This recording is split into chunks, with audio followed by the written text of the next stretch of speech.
4 दिसंबर को वो क्रैश आया मार्केट में जिसने मेरे 27 लाख रुपए साफ कर दिए रातों रात। पापा को पता चला कि ये बैंक लोन उठवा रहा है। पापा का मेरे पास फ़ोन आया तो उन्होंने कहा कि मैं अप्लाई करता हूँ। उन्होंने लोन अप्लाई किया, उन्होंने मेरे को 9 लाख रुपए दिए। जब आप लॉस से प्रॉफिटेबल बने, कितना टाइम लगा था इसमें? मेरे को लगे थे 2 साल। 2 साल 1 साल मेरे को सिर्फ लॉस एक्सेप्ट करने में लग गया। लेजिट बताओ कुछ जिसको देखिए, लोग अगर यूज़ करना चाहे तो कर सकते। 3 महीने मैंने एक क्रिप्टो परफॉर्म करी और मैंने उससे लगभग अभी तक $80,000 के पे आउट लिए हैं। मयंक राज है, बहुत अच्छे ट्रेडर हैं, बहुत अच्छे इंसान हैं। मैंने आज तक उनकी पूरे 5 साल के कैरियर में मैं तब तक उनको देख रहा हूँ, एक नेगेटिव रिव्यू नहीं था किसी एक नेगेटिव इंसान को। उनकी एक ही गलती थी, लोगों के पे आउट मार। जैसे आज कोई स्टार्ट करना चाहता है ट्रेडिंग, सक्सेसफुल ट्रेडर बनने में कितना वक्त देना पड़ेगा? 6 महीने लगे, साल 2 साल जो भी बोल रहा है, 3 साल मेरे हिसाब से हर एक बंदे को लगता है। अभी तक क्या क्या खरीदा अपने लिए? अभी तक मैंने गाड़ी ली है, थोड़ी सी प्रॉपर्टी छोटी मोटी, पापा की मदद की है, गोल्ड वगैरह लिया है। कि आप मेरी ऑडियंस को अपनी जो ट्रेडिंग स्ट्रेटजी है, जिस तरीके से आप ट्रेड करते हैं, कब एंट्री लेते हैं, कब एग्जिट लेते हैं, अगर आप स्टार्ट भी करते हो तो भी आपकी एक्यूरेसी 40-50% रहेगी। लेकिन अगर आपकी 10 में से 4 ट्रेड सही जा रही हैं 1:3 की, और आप हर ट्रेड में $100 रिस्क कर रहे हो, तो आप कमाओगे $1200, और 6 ट्रेड गलत गई तो आपके जाएंगे $600। इन दी एंड आप ओवरऑल प्रॉफिटेबल ही रहते हो। नमस्ते दोस्तों, स्वागत है आपका एक और शानदार एपिसोड में। दोस्तों आज हमारे साथ एक है प्रॉफिटेबल ट्रेडर, लेकिन इन्होंने पहले बहुत बड़ा लॉस भी किया है। एक ही दिन में इन्होंने 27 लाख रुपए का लॉस किया था। मिलवाते हैं आपको आज के हमारे गेस्ट से, तुषार दूधी। कैसे हैं भाई? एकदम बढ़िया भैया, स्वागत है हमारे चैनल पर। Thank you so much for inviting. तो भाई मैं तो आपको पहले से जानता हूँ, आपकी स्टोरी पता है कि आप 17 साल की उम्र से ही ट्रेडिंग कर रहे हैं, और अभी आपकी एज कितनी? 21 साल? 22 साल। 22 साल। हाँ जी, तो 22 साल की एज में आपने मल्टी करोड़ प्रॉफिट्स बनाए हैं, बिल्कुल लेकिन उससे पहले आपने बहुत बड़ा लॉस भी किया है। बिल्कुल भैया। तो एक बार हम शुरू से शुरू करते हैं कि आप ट्रेडिंग फील्ड में आए कैसे? कि मैं बेसिकली 12th क्लास में ही, मतलब मैं 10th क्लास से कुछ ना कुछ बिजनेस करना चाहता था। But I come from a middle class family जहाँ पे या तो किसी की जॉब नहीं है या फिर गवर्नमेंट जॉब है।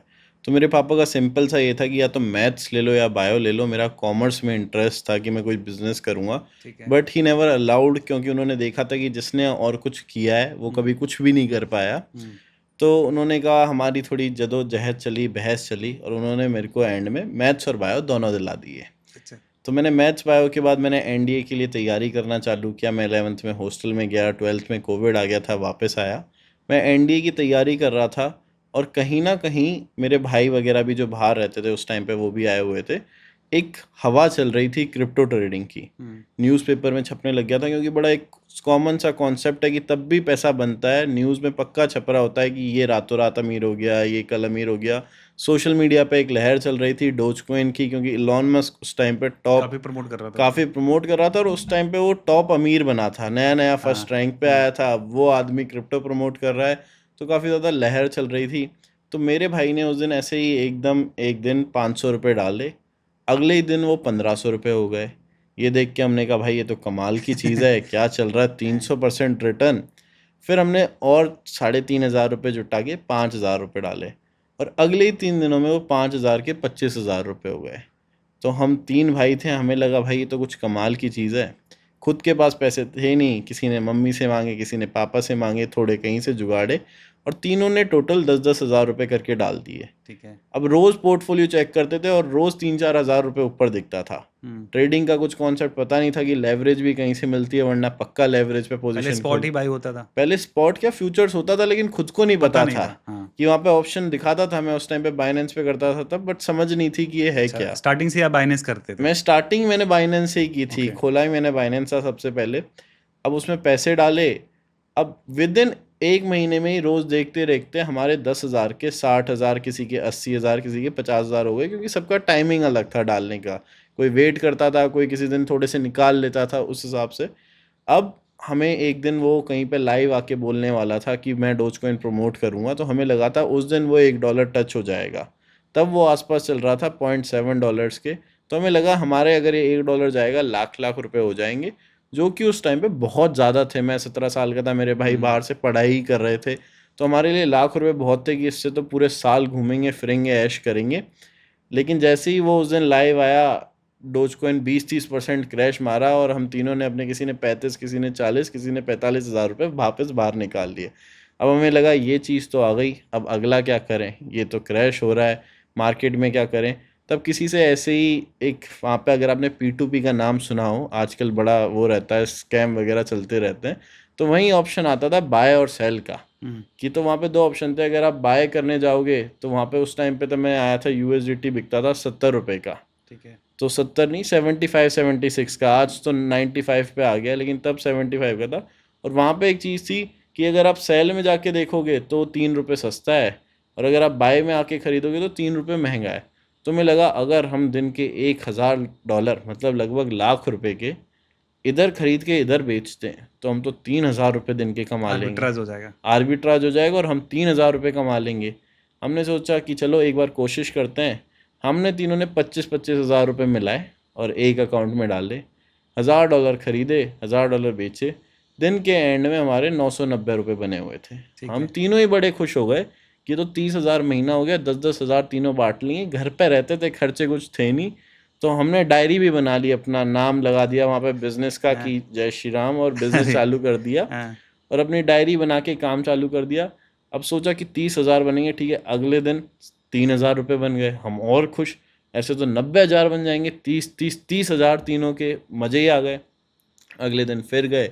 उस दिन क्या है, मार्केट में जब भी क्रैश आता है USDT का प्राइस ऊपर जाता है और जो खरीद रहा होता है वो कम कर देता है। तो जो गैप था बीच में वो बन गया 10 रुपये का। अच्छा। तो हमारे पास लेकिन लिमिट का पैसा था, थे वो 75,000, तो हम खरीद ही $1,000 सकते थे मैक्स टू मैक्स, उससे ज़्यादा नहीं खरीद सकते। और UPI की लिमिट भी 1,00,000 होती थी, तो वो वैसे ही रीच हो जाती थी, तो हम $1,000 ही कर पाते थे। हमने उस दिन वो किया, हमने बनाए 5,500 रुपये। वो दिन हमारे लिए बहुत ज़्यादा खुशी का दिन था कि अगर हम 5,000 रोज़ बनाने लग जाएं तो 1,50,000 बनाएंगे, और यही 5 अगर हम 50,000 में कर दें तो हम 15,00,000 रुपये बनाएंगे। बनाएंगे। वही हमने पूरा गणित पूरे साल का लगा लिया। पैसा कुछ आया नहीं था, पैसे वो 5,000 थे। अब हम पूरे दिन फ़ोन में लगे रहते थे और 1,000-2,000 बना लेते थे। फिर हमें लगा कि भाई ये तो कम लग रहा है, इंसान की भूख पीछा कहाँ छोड़ती है। उस टाइम पे मैं अलग अलग लोगों से भी मिल रहा था, लोग आते थे अपना एक्सपीरियंस सुनाते थे, क्योंकि नॉलेज किसी को नहीं थी। कुछ ऐसा करते थे अकाउंट में पैसा ही पहले भेज देते थे और भूल ही जाते थे ऑर्डर लगाना, ऑर्डर कैसे लगता है। कुछ लोग पैसे भेज के पूछते थे क्या मेरे अकाउंट में डोज कॉइन आ गए, तब कि उनको खरीदना USDT होता था। उनको समझ ही नहीं थी कि मार्केट में वो कर क्या रहे हैं। तो उस टाइम पे बहुत सारे स्कैम होते थे, तो हम एक एक बंदे को कॉल करके समझाते थे, अब ऑर्डर लगाओ, अब पैसे लो, पैसे नहीं जा रहे तो वापस लो। बट मैंने ये चीज़ रियलाइज़ की थी कि बहुत लोग और जगह से स्कैम होके आ रहे थे, तो वो हमारे रेगुलर कस्टमर बन गए थे। चाहे हम महंगा बेचें, चाहे हम किसी भी प्राइस पे बेचते हैं, अगर हम मार्केट से 1 रुपया महंगा भी बेच रहे थे तो भी लोग हमारे पास ही आते थे, क्योंकि हम एक ट्रस्ट बना चुके थे लोगों से बात कर करके। बट हमारे पास लिमिट कम थी, तो हमने क्या, उस टाइम पे मैं 17 साल का था, तो मेरा ICICI का माइनर अकाउंट था एक। अच्छा। तो भाइयों ने कहा ये माइनर अकाउंट को एक्टिव किया जाए। वहाँ पे देखा IMPS की लिमिट थी 20,00,000 रुपये। तो हमने वही हमारे 1,00,000 रुपये उसमें डाले। सुबह सुबह 1,000 USDT खरीदते, 2 घंटे में वो वापस बिक जाते, फिर 1,000 खरीदते। ऐसे करके हम दिन की 15 से 20 लाख रुपए की ट्रांजेक्शन करने लगे। 20 लाख IMPS की डेली लिमिट होती है। 5 दिन किया, अब जो हमारा प्रॉफिट था 3,000 का, वो उठ के चले गया 15,000 18,000 रुपये। हमारे लिए वो बहुत ही ज़्यादा था कि मैं अगर देखूँ पर डे का 18,000 पर डे का 18,000 15,000, हमारे लिए महीने का भी 15-18,000 ज़्यादा था, क्योंकि खर्चे कुछ थे ही नहीं। आप इधर उधर घूमने फिरने में क्या ही खर्च कर लोगे, और बचपन में वो अमाउंट ही बहुत ज़्यादा था। तो 18,000 20,000 कमाने लगे। 5 दिन चले, घर वालों को भी लगने लगा कि कुछ तो घपला कर रहे हैं, डायरी में कुछ लिखते रहते हैं, तीनों चारों फ़ोन पे पूरे दिन लगे रहते हैं, ऐसा कर क्या रहे हैं। तो हमने तब किसी को बताया नहीं कि ठीक बात नहीं है बताना, थोड़ा छुप ही रखा जाए। पैसे छीन लेंगे कहीं हमसे, पैसा इनके पास चले जाएगा, हम पूरे दिन मेहनत करते रह जाएंगे। तो हमने चलने दिया। 4-5 दिन हुए थे, 5 दिन में मेरी ट्रांजेक्शन, 7 दिन में मेरी ट्रांजेक्शन ICICI की 1 करोड़ हिट कर गई। सेविंग्स माइनर अकाउंट की ट्रांजेक्शन 1 करोड़ हिट करते ही ICICI बैंक ने मेरा अकाउंट क्लोज किया, मेरे को ब्लैक लिस्ट में डाला, और जो अमाउंट बैलेंस अवेलेबल था उसका चेक घर पे भेज दिया अच्छा। कि हम आपके साथ कोई वो नहीं करेंगे ट्रांजेक्शन। लोग क्या करते थे, हम मना करते थे, लेकिन हमें भी नॉलेज नहीं थी कि क्या होता है। रिमार्क में लिख देते थे USDT पेमेंट, डोज अच्छा। कॉइन पेमेंट, हाँ। Crypto payment. अब वो रिमार्क उनको में जाता सस्पिशियस था, लगा होगा। सस्पिशियस मार्क हो रही थी वो सारी ट्रांजेक्शन लगातार, वो बंद हो गया। अब हमने फिर सोचा अब क्या करें भाई, ये तो रोज़ के 15,000 की आदत लग चुकी थी।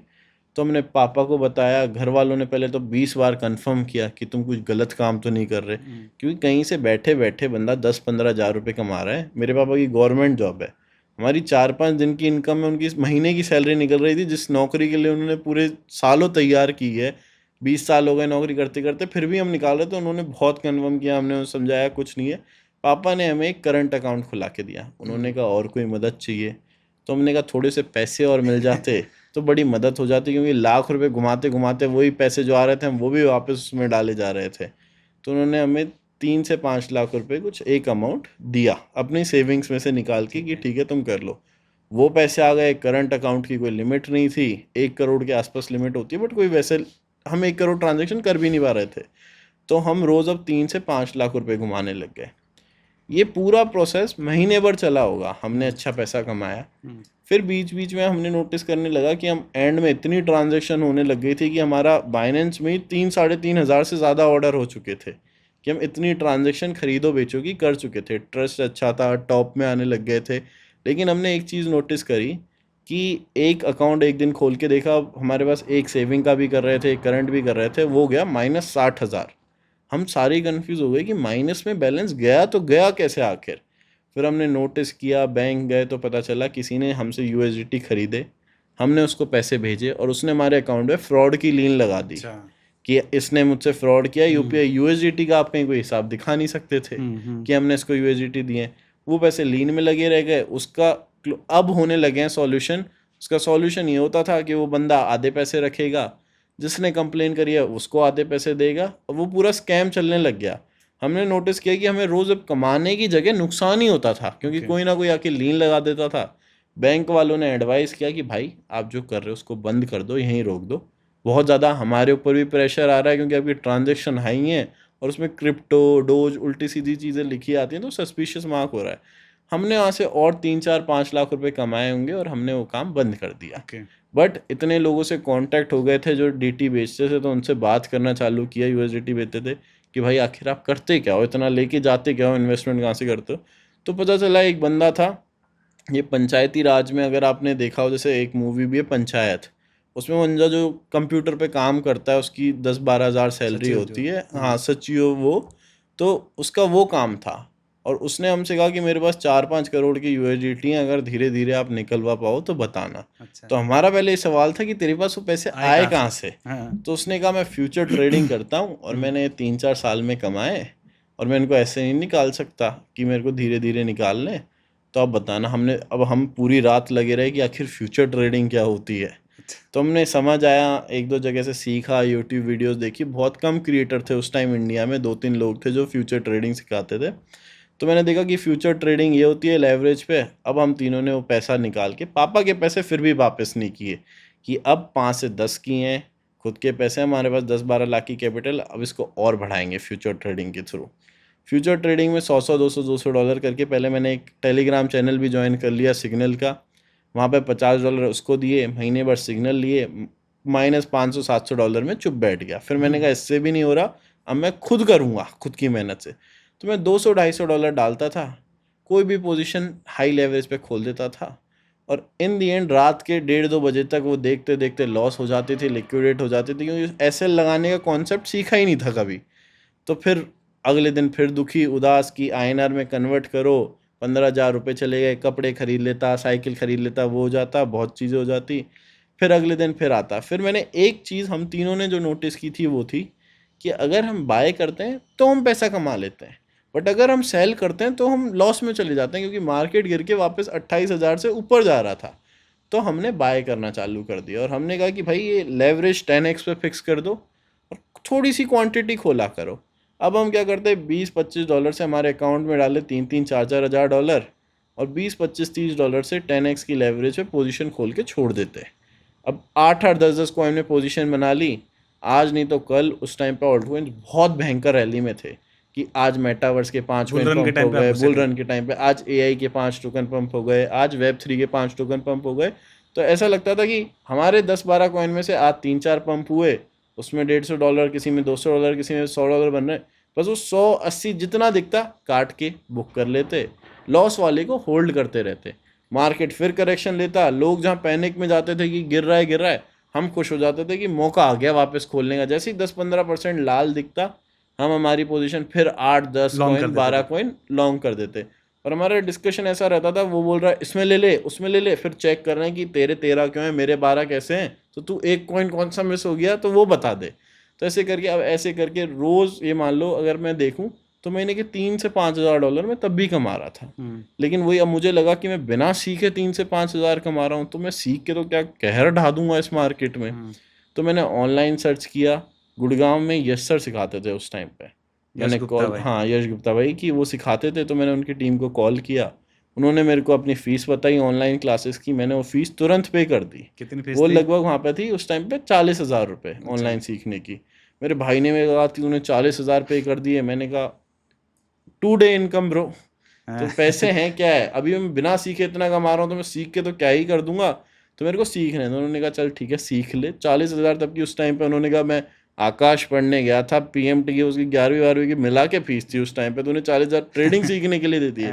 किसी ने कुछ कहा नहीं, वो ये कि पैसे कमा रहे होते तो कोई समझता भी नहीं है ना, सुनता है। चलती रही साइकिल, पैसे कमाते रहे। अब उस टाइम पे मेरे भाइयों की भी लगा कि यार अब ब्रेक पे हम भी हैं, हमें भी सीखना चाहिए। तो हमने कहा चलो सीखते हैं। लेकिन हमने कहा यार कैपिटल कम है अपनी। चाचू से बात करी, अब चाचू मेरा बड़ा भाई चाचू का लाडला है, तो चाचू ने और 5 लाख रुपए उनको दे दिए। अब हमारे पास और कैपिटल टोटल उठा उठू के खुद का कमाया हो गया था 22-25 लाख रुपए। पापा से कहा हमें गुड़गांव सीखने जाना है ऑफलाइन। उन्होंने कहा मैं 1 रुपया नहीं दूंगा, मेरे पास पैसे नहीं है, तुम खुद कमा सकते हो, खर्च कर सकते हो तो चले जाओ। मेरी उस टाइम पे मान लो छुट्टियां चल रही थी, उन्होंने कहा तू नीट की तैयारी करना है इसके बाद, तेरे को बस 2-3 महीने सीखना है, तो सीखने चले जा और सीख के बता दियो, चुपचाप दिल्ली आकाश ज्वाइन कर लेना। मैंने कहा ठीक है कोई बात नहीं, 2-3 महीने सीख लेते हैं। हम गुड़गांव आए। गुड़गांव में पहली बार बहुत नया था, क्योंकि मैं कभी दिल्ली गुड़गांव आया नहीं था ज़िंदगी में। मैं स्कूल में भी देखता था मेरे दोस्तों को, तो कुछ कहते थे कि हम दिल्ली शॉपिंग करने गए थे, तो मुझे वही बहुत बड़ी चीज़ लगती थी कि दिल्ली शॉपिंग करने कौन जाता है इतनी दूर, कि शॉपिंग कपड़े लेने वहाँ तो कितने महंगे होंगे फलाना ढिमका ना। अब यहाँ पे वो बड़ी बड़ी बिल्डिंग ही मैंने ज़िंदगी में नहीं देखी थी कि इतनी बड़ी बिल्डिंग होती है, तो बहुत छोटा छोटा सा लगता था। बट यहीं पे सारा MG रोड के पास, सारा मॉल के पास हम रहने लगे। 9,000 रुपये हमारा रेंट था, 1 BHK वो जगह थी। तो हम 300 400 रुपये की गद्दे ले आए तीनों भाई। ऐसा नहीं है कि हम और बेटर जगह अफोर्ड कर सकते थे, बट हमें ऐसा लग रहा था कि क्यों पैसे खर्च करना, क्योंकि वो ये ना, कमाने का भगवान कर देता है, लेकिन खर्च करने का भी गूदा अंदर से ही आता है, वो हर किसी में नहीं होता, कमा सब लेते हैं। तो वही कर लिया, वहाँ रहने लगे, ऑफलाइन तीनों ने ज्वाइन कर लिया, धीरे धीरे सीखने लगे। यश भैया ने तब वो पोजीशन देखी, उन्होंने कहा ये तो बहुत गलत रास्ता है, ये बंद कर दो, ये तो लॉस में जा रही है। मार्केट घूमना चालू हो गया था वहाँ से। अब मुझे लगा इनको भी नहीं आती मुझसे अच्छी, तो मैं तो रोज कमा रहा हूँ पैसे, इनको पता नहीं है। वो ये जो कमा रहा होता है, अब उसको कितना ही समझा लो वो नहीं सुधरेगा, वो तब तक उसकी जेब का पैसा। मेरे को लगा इनको नहीं पता मैं रोज़ 200-300 डॉलर कमाता हूँ, तो मैंने वो पोजीशन चलने दी। मैं 7 नवंबर 2021 को गुड़गांव आया था। 4 दिसंबर को वो क्रैश आया मार्केट में, जिसने मेरे 27 लाख रुपए साफ कर दिए रातों रात। लिक्विडेट हो गया। लिक्विडेट हो गया। अब मेरी किस्मत एक अच्छी थी कि मैंने छोटी सी चीज़, कुछ ईद खरीद के रखे थे 1-2, वो मेरे लेजर में थे। मेरे को उस टाइम सुबह वो 6 बजे 7 बजे क्रैश आया था 4 दिसंबर का, 20,000 डॉलर का डंप था, जिसमें 10,000 की सिर्फ विक थी मार्केट की बिटकॉइन की। तो वो मेरे को लेजर नहीं मिली, वरना मेरी उम्मीद थी कि मैं वो ईथ भी निकाल के उसमें डाल दूं वापस, कि उसको पोजीशन को बचाने के लिए। पोजीशन बचाने के चक्कर में, और उसमें कुछ नहीं बचना था, वो सारे पैसे कितने साफ हो परसेंट का गए। करेक्शन था वो? करेक्शन था बिटकॉइन के अंदर 23-24% का। अगर आप आज भी एक ही जाके रात में? देखोगे एक ही रात में, तो आपको बिटकॉइन की वीकली कैंडल में जो सबसे बड़ी विक दिखेगी, वो उसी की दिन की है, 4 दिसंबर 2021 की। सब साफ हो गए। और किस वजह से आया था वो? करेक्शन का कोई रीज़न नहीं था, मार्केट रिवर्स हो रही थी। न्यूज़ पे तो ज़िंदगी में ध्यान ही नहीं दिया था ना, क्योंकि हमें सिर्फ इतना था कि मार्केट हमेशा ऊपर जाता है, आज नहीं तो कल वो ऊपर जाता ही जाता है, लेकिन इतना नहीं पता था कि इतना भी नीचे आता और है। जो पोजीशन आपने लिया था कितने लेवरेज पे था? मेरा 10x लेवरेज पे था, और कम से सारे कम अल्ट कॉइन्स थे? सारे ऑल्ट कॉइन्स, बिटकॉइन, ईथ, जितने कॉइन्स थे लगभग वहाँ पे 14 से 18 कॉइन्स खुले हुए थे पोजीशन। वो सारे के सारे एक साथ, कोई ज़्यादा गिरा, कोई 80% गिरा, कोई 60% गिरा, सब खत्म हो गए। तो यश भाई के पास अभी आप थे या चले गए थे? नहीं, मैं वहीं था। मेरे को 1 महीना सीखते सीखते हुआ था, मैं सीख ही रहा था उस टाइम पे, मेरा बैच चल रहा था, मैं सीख रहा था, तो मैं वो चीज़ें भी ट्राई कर रहा था। लेकिन मेरे को ये था कि मेरी वाली से जल्दी पैसा बनता है। अब उन्होंने सिखाया SL लगाओ, एसएल चले जाता है, पैसा चले जाता है। मुझे लगता था मेरी में पैसा जाता ही नहीं है कभी, मेरी में सिर्फ आता है। तो अपनी गाड़ी बढ़िया चल रही हाँ। थी, साफ। अब उस दिन 2 दिन, उस दिन तो हमने कुछ खाया भी नहीं, सुबह से हम रात तक बैठे रहे। अब उसी बैच में हमें 1-2 लड़के और मिले थे, अगर आप हितेश नितेश को जानते ही हो, आप घर आते हो, वो उस टाइम पे मेरे बैच में ही थे, तो उनका भी साफ हुआ था थोड़ा बहुत। तो अब हम सब बैठे हैं और हम ये डिस्कस कर रहे हैं, चाचा से पैसे ले लिए, पापा से पैसे ले लिए, कमाए हुए चले गए, सब पैसा ख़त्म है। घर पे बोलें क्या, एक मिडिल क्लास फैमिली में मेरे पापा की वो, अगर जो उन्होंने 5 लाख दिए, 10 लाख दिए, वही 1.5 साल की इनकम है। अगर मैं उनको बता दूं कि मेरा 27 लाख रुपए गए, तो 3-4 साल की जाएगी, उनके लिए वो बहुत बड़ी चीज़ है। तो अब उस महीने, पूरे महीने, उससे पहले हम खूब ऐश करते थे, बाहर गए, कुछ नहीं किया, सुन रहे। 20-25 दिन बाद घर गए, क्योंकि समझ ही नहीं आ रहा था बंदा करे तो करे क्या, रिकवर कैसे कर सकता है। घर पे नहीं बताया आपने? घर पे उस टाइम नहीं बताया था। मुझे ऐसा लग रहा था कि मैं क्या ही रिकवर कर लूँगा अब, अगर मैं $1000 डाल देता हूँ। मेरे को पता है मैं 1000 से कभी 27 लाख रुपए नहीं कमा सकता, या फिर मैं 1000 से 1000 भी गवाऊंगा, क्योंकि हम्म। प्रेशर ही इतना था। हम्म। उस टाइम पे मैं 18 साल का जस्ट हुआ था, 23 नवंबर को। हम्म। तो मेरे लिए वो एकदम ये था कि मैं क्या करूं जिससे मेरी ज़िंदगी वापस संभले, कुछ तो बेटर हो। हम तीनों घर गए, पापा को बताया, कि पापा को बोला 15 लाख रुपए का नुकसान हुआ है। कमाया वाला कभी बताया भी नहीं था उनको कि कमाए हैं। उनको लगा 15 लाख। उन्होंने कहा आखिरी बार झेल रहा हूँ, तुम दोनों अपनी पढ़ाई पे वापस चले जाओ, तू अपना देख ले तुझे क्या करना है, इसके बाद मैं 1 रुपए का नुकसान नहीं झेल पाऊंगा। उन्होंने भी बड़ी हिम्मत दिखाई, हमें तो रेडी थे, वरना बेल्ट पड़नी है घर जाके, कौन बाप झेलता है, और मैं बहुत स्ट्रिक्ट फैमिली से आता हूँ। लेकिन उन्होंने जो वहाँ पे मेरे को सपोर्ट दिखाया, हुआ जो हो गया, कोई बात नहीं, देखा जाएगा, तुम अपना ध्यान रखो। मेरे भाई वापस अपनी पढ़ाई कंटिन्यू करने चले गए, मैं वापस गुड़गांव आ गया। मेरे पास कुछ करने को था नहीं। मैंने यश भैया से बोला, आप मुझे इंटर्नशिप पे रख लो 1-2 महीने। तो मैंने कहा इंटर्नशिप पे रख लो, मेरे को सीखना है। और तो उन्होंने कहा ठीक है, 2 महीने की इंटर्नशिप कर ले। 2 महीने की मैंने इंटर्नशिप चालू करी, तो उस टाइम पे मेरे भाई चले गए थे, तो उनको भी लगा ये 18 साल का बेचारा बच्चा है, ये कहाँ अकेले रहेगा गुड़गांव में। तो उन्होंने कहा हम लोग सारे साथ में रहते हैं, तो हमारे साथ आके रहने लग जा। तो मैं उस टाइम पे उनके साथ शिफ्ट हो गया। उनको लगा कि यहाँ का खर्चा भी कैसे उठा पाएगा, तो उन्होंने मेरी एक इंटर्नशिप पे ही पैसे सैलरी चालू करी। अच्छा, कि यश भाई ने? हाँ, मैंने उनको कहा कि मेरे को पैसों की ज़रूरत नहीं है, क्योंकि मुझे लगा था कि ऑलरेडी मैं एक एहसान मांग चुका हूँ। बट उन्होंने कहा ये तुम्हारे लिए नहीं है, मेरे लिए है, कि तुम्हारे यहाँ के तो खर्चे निकलते रहेंगे उस टाइम पे। वो चीज़ चालू हुई। मैं उसी में से $20-50 निकालता अपने ट्रेडिंग के, $50 से ट्रेड करता। वो इन दी एंड ज़ीरो होते हैं। वो ज़ीरो भी इसलिए नहीं कि मेरी ट्रेडिंग बेकार थी, लेकिन मेरे को ये था कि मैं 50 से 100 कमा लूँगा, 100 से 150 कमा लूँगा। प्रेशर तो पीछे 27 लाख का है। बट उस टाइम पे मैंने मेरे पापा को ये कह दिया था कि मुझे अब ट्रेडिंग करनी है। तो उनको मेरे से ज़्यादा भैया पे भी भरोसा था कि ये चलो सही गाइडेंस में तो है। तो उस टाइम पे मेरे को उम्मीद नहीं थी कि कोई मेरे को सपोर्ट करेगा। बट मैंने पहले उनको कहा कि 6 महीने और रुक जाओ प्लीज़। फिर मैंने उनको 6 महीने बाद कहा कि मेरे को पापा करना तो यही है। तो उन्होंने मेरे को कहा कि चल तेरा मन है तू कर ले, जो तेरा मन करे तू कर ले, कोई बात नहीं। फिर मैंने वो धीरे धीरे धीरे धीरे 50 से 500 पैसे जोड़ के करना चालू किया। और इन दी एंड मैं सभी गंवा रहा था, क्योंकि मेरे ऊपर प्रेशर बहुत ज़्यादा था। तो मैं घर गया, घर पे मेरे को पापा ने कहा देख बेटा, अगर तू करने लगा है ना ये काम, तो छोटा 50,000 लाख रुपए 1.5 लाख रुपए कमाने के महीने की ये मत करियो। ये तो तू नौकरी पे भी करा लेता, इसके लिए तो मैं भी तेरे के लिए कुछ करवा देता। अब तूने दाव ही अपना पूरा करियर लगा के खेला है, तो कुछ बड़ा तो ही मोटा ही करिए। करा। हाँ, ये छोटे दाव के लिए मत करियो कि तेरे को अब इतना ही कमाना है। क्योंकि मैं कहता था, मैं, पापा कहते तू कितना कमा लेगा, मैं कहता साल 1.5 साल बाद मैं अच्छा करने लग गया तो मैं 1 लाख 1.5 लाख रुपए तो कमा ही लूंगा। तो उन्होंने मेरे को कहा ये छोटे दाव के लिए नहीं खेल रहा है तेरे ऊपर कि तू। अब मेरे को भी ऐसा लगता था कि चलो मैंने कॉलेज छोड़ दिया है, सब छोड़ दिया है, तो उससे पहले तो ये था कि मेरे को कि मेरे दोस्त तब तक पास आउट होंगे, तब तक तो मैं कुछ कर लूँगा। 2023 आया, जिन लोगों की 2003 3 साल की डिग्री थी, वो सब पास आउट होने लग गए, उनकी नौकरी लगने लग गई। मुझे लगा मेरे को तो कुछ समझ ही नहीं आ रहा है। फिर मैंने और पैसे पापा से मांगे कि मेरे को और पैसे चाहिए, मैं ट्रेडिंग करना चाहता हूँ।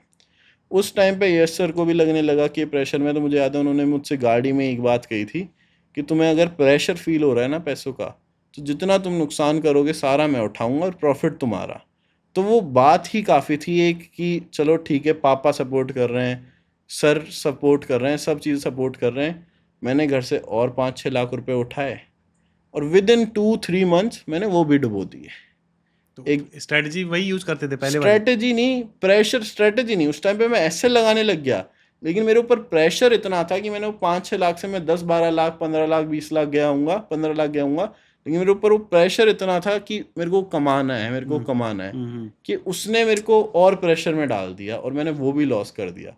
तब मेरे को ऐसा लगा कि भाई तेरे बस की नहीं है, तुझसे नहीं होगा, तू छोड़ दे ये सब कि बकवास है, कोई पैसे नहीं कमाता ट्रेडिंग से, सब झूठ बोलते हैं, ये सब चीज़ें नहीं होती। कि मार्केट को कैसे पता मैं इस पोजीशन में बैठा हूँ, वही उल्टे सीधे सवाल आते हैं हर किसी के, तब लॉस होता है, ख़त्म हो जाता है कि साला मैं बैठता हूँ, ये मेरे को हमेशा ऐसा लेके जा रहा है ज़िंदगी में, कभी तो पैसा बना के जा, क्योंकि तब कि मैं गलत था, मेरी साइकोलॉजी गलत थी, मुझे यही समझ नहीं आ रहा था मेरे को रुकना कहाँ है। तब मैं ट्रिप पे गया, मैं ऋषिकेश गया और मैंने सोचा कि छोड़ देते हैं, बट तब मुझे लगा कि नहीं यार, एक आखिरी बार और करते हैं। मैं आया, मैंने भैया से कहा कि मैं और इकट्ठा करने का सोच रहा हूँ, कि मैं पैसे सेव करूँ या फिर इधर उधर से उठाऊँ। उन्होंने मेरे को साफ मना कर दिया कि पैसे लेने की कहीं से ज़रूरत नहीं है। बट मुझे लगा कि अगर मैंने अब ये रिस्क नहीं लिया ना, मैंने मेरे भाई को बोला, मेरा भाई उस टाइम पे MBBS कर रहा था, तो वो डॉक्टर लग चुका था, कि अब मैंने कहा भैया मुझे पैसे चाहिए। उन्होंने कहा देख मेरे पास तो पैसे हैं नहीं, बट मैं तेरे कहने पे एक बैंक लोन उठा लेता हूँ आखिरी।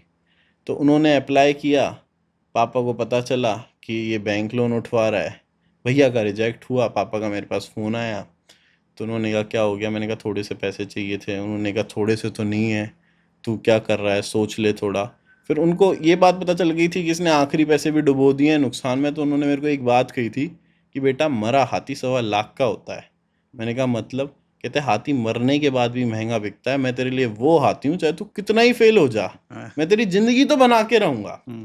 तो उन्होंने कहा भैया का रिजेक्ट हुआ है, मैं अप्लाई करता हूँ।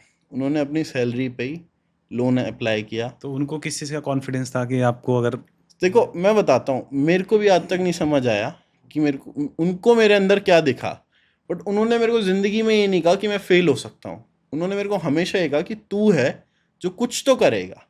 उनको हमेशा, मेरे को भी नहीं पता कि वो ये ना कि बोलते हैं बाप को क्या दिखता है बेटे में, उसको हर किसी को लगता है मेरे हिसाब से तो, बट उन्होंने मेरे को जो सपोर्ट किया, अगर वो नहीं होता या फिर मैं सही जगह पे नहीं आता, वो मेरे को हमेशा कहते थे कि तेरी किस्मत इतनी अच्छी रही है कि तू कभी गलत बंदे से जाके नहीं टकराया, तो जिससे मिला उसने तेरा अच्छा चाहा है, कभी नहीं किसी ने तेरा फ़ायदा नहीं उठाना चाहा। तू चाहे गुड़गांव गया, वहाँ तू सारे अच्छे लोगों से मिला, तो तेरी किस्मत हमेशा से अच्छी रही है कि तेरे को लोग, और वो भी मैं मानता हूँ कि मैं जिससे मिला हूँ वही उसने मेरा अच्छा चाहा है, कि आज तक मेरा किसी ने फ़ायदा उठाने का नहीं सोचा, या फिर वो किसी ने नहीं सोचा, हर किसी ने मेरे को आगे बढ़ाने का, सपोर्ट करने का सोचा। जैसे भैया ही मेरे को बोलते थे कि तुम पोटेंशियल पे नहीं कर रहे हो, कैलिबर पे नहीं कर रहे हो। मैं तब 50,000 कमाता था तो भी ये बात कहते थे, 2 लाख कमाता था तो भी ये बात कहते थे, 20 लाख कमाता तो भी वो ये बात कहते हैं।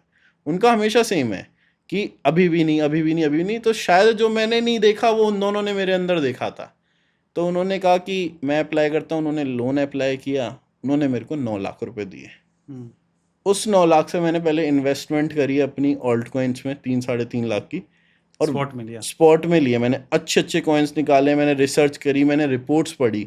उस टाइम पे मैं पैसा खर्च करने लग गया था सीखने पे। मैंने अपनी स्ट्रेटजीज करी, मैंने बहुत सारे कोर्सेज किए। और कोर्सेज की एक खासियत होती है कि लोग बोलते हैं ये कोर्स स्कैम है, ये कोर्स बुरा है। कोर्स कभी कोई बुरा नहीं होता, मैं कहता हूँ। चाहे जो बंदा पूरी ज़िंदगी लॉस में रहा है ना, और वो आज भी लॉस कर रहा है, वो भी आपको सिखा सकता है कि गलती क्या है। तो सिखा सब सकते हैं, आपको सीखना आना चाहिए कि आप सही चीज़ क्या ले रहे हो। उस टाइम पे मेरी एक और किस्मत जो बेनिफिट थी कि मार्केट बहुत डाउन था। मैंने जिस जिस कॉइन्स में हाथ डाला, उन्होंने मेरे को रिटर्न्स ही इतने मैसिव दिए कि मैंने वो 3 लाख की इन्वेस्टमेंट ही 30 से ऊपर निकाली। तो इतना कन्विक्शन कैसे स्ट्रांग रखा आपने कि भाई? कन्विक्शन कुछ स्ट्रांग नहीं था, मैंने सिर्फ अपना रिस्क मैनेज किया था कि मेरे पास 9 लाख हैं, तब की मेरे को करना जो नहीं, तो चाहिए कितने था। टाइम पीरियड में वो ग्रो हुआ था? Time period was 3 to 4 months। तो आपने जैसे मान के चलो कि कोई कॉइन में आपने डाला 1 लाख रुपए डाला, 1 लाख से 2 लाख हो गया, तो आपने उसको सेल करने का क्यों नहीं सोचा? मैं बताता हूँ आपको, मैंने हर कॉइन में एक साथ 3 के 3 ही डाले। मैंने जिसमें डाले मेरे उनके फिक्स टारगेट से, और मेरा एक दूसरी थ्योरी है टाइम टारगेट। उसका मतलब यह है कि प्राइस कॉइन कितना ही क्रिप्टो में टाइम टारगेट होना बहुत ज़रूरी है। 2 टारगेट होने चाहिए, एक होता है प्राइस टारगेट। आपने $1 पे कोई चीज़ खरीदी, आपने 2 टारगेट लगा लिए, $3, $5। अब दूसरा उसका टाइम टारगेट लगाओ 6 महीने, मान लो कि 6 महीने बाद जिस प्राइस पे होगा, अगर पॉजिटिव में होगा, मैं इसको बेच दूंगा। उससे क्या होता है कि आपको नहीं पता उस कॉइन की पोटेंशियल क्या है। मैंने कॉइन्स देखा, वो $1 से, वहाँ से मैंने तब खरीदा था, वो 2.5 पे था, वो 2.5 से 32 गया, सॉरी 0.3 से था, 0.3 से 3.5 $5 गया, और मैंने वो बेचा था 4.5 पे, क्योंकि मेरा टाइम टारगेट वहाँ पे पूरा हुआ था। तो वहाँ पे पहला टारगेट मेरा था $1.5, वहाँ पे मैं निकल गया। दूसरा 2.5, वहाँ पे मेरा 50% 60% एग्जिट हो गया था। लेकिन जो मेरा 40% था, जो मेरा 4.5 पे निकला टाइम टारगेट के कारण, कि मेरा टाइम ही इतना था, उस टाइम पे ऑल्ट कॉइन्स पीक पे थे, एआई एजेंट्स पीक पे थे, सारी नई टेक आ रही थी, तो मेरी किस्मत वहाँ पे अच्छी रही कि मैंने वो किया। उस पैसे को फिर मैं धीरे धीरे ट्रेडिंग में लेके आया, और ट्रेडिंग में भी मैंने जो और ऑल्ट कॉइन्स थे वो सब ट्रेड करना बंद कर दिया। अब आप ये बोल दो, कन्विक्शन बढ़ गया था, साइकोलॉजी क्लियर हो गई थी, रिस्क मैनेजमेंट पे मैं बहुत ज़्यादा चले गया था, कि मैं रिस्क मैनेजमेंट मेरा हो गया था कि अगर मैं कहीं पे ₹1,00,000 का रिस्क ले रहा हूँ तो मैं 3 लाख से पहले नहीं रुकूंगा। तो मैं वहाँ पे 2-2 3-3 एक्स, उस टाइम पे मार्केट इतना मोमेंटम में था कि पैसा बनाने लगा। उस 1 साल में मैंने बहुत मेजर पैसा बनाया मेरी लाइफ का, कि उस टाइम पे मेरी जो दिक्कतें थी घर की, वो सारी ख़त्म हो गई। तो पहले आप सिर्फ बाई करते थे पहले मैं लेवरेज सिर्फ, पे, है हाँ ना? जी, तो उसके बाद क्या स्ट्रेटजी आपने अपनाई? सी स्ट्रेटेजी नहीं, उस टाइम पे मेरे को एक चीज़ रियलाइज हो गई थी कि मार्केट किसी का नहीं है, ना मार्केट मेरा है ना किसी और का है, किसी को नहीं पता मार्केट कब क्या मूव करेगा।